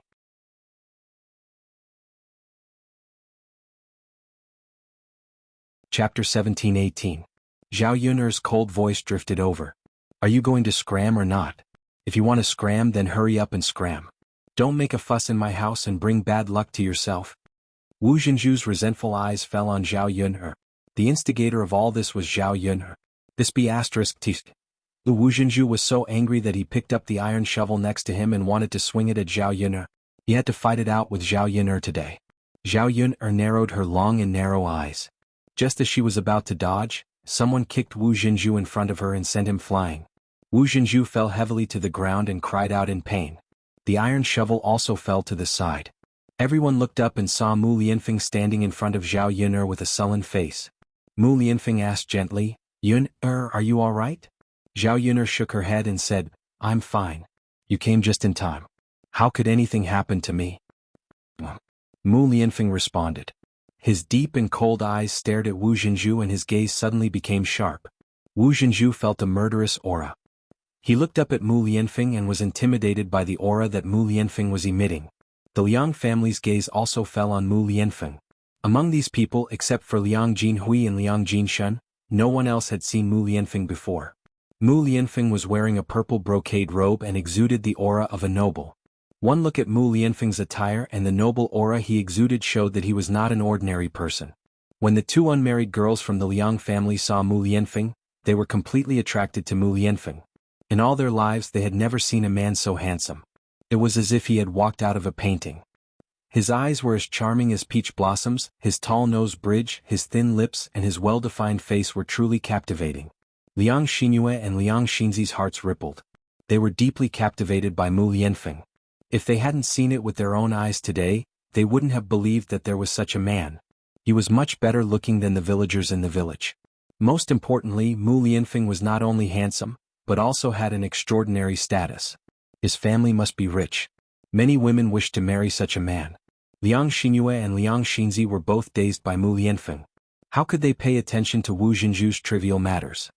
You want to make a move on Yun'er? Mu Lianfeng asked in a cold voice. His gaze seemed to be able to kill Wu Jinju. Wu Jinju sat on the ground and trembled for a moment. He stammered, "She was the one who did it first. She beat my son up like this. I was just angry and wanted to return the favor. You can't bully people like this, right?" Mu Lianfeng's brows furrowed. Zhao Yun took a step forward and said to Wu Jinju, "Second aunt, it was clearly your family Xiao Fei who bullied my family's Dao first. No matter how badly he was beaten, you have to accept your fate." Although Wu Jinju was afraid, he was still somewhat unconvinced as he replied, "Why? How can you be so unreasonable? My family Xiao Fei was only scratched by Daodu. Look at Xiao Fei's bruised nose and swollen face, even his teeth were knocked out by Daodu." You're tuning in to the Han Li's Wuxia Adventures YouTube channel. We're so grateful for your support, and don't forget to subscribe to join us on this incredible journey through captivating stories. Your generosity through donations truly makes a world of difference, as it's the primary source of revenue that allows me to expand and enhance this channel for you. Thank you from the bottom of my heart for being a part of this adventure.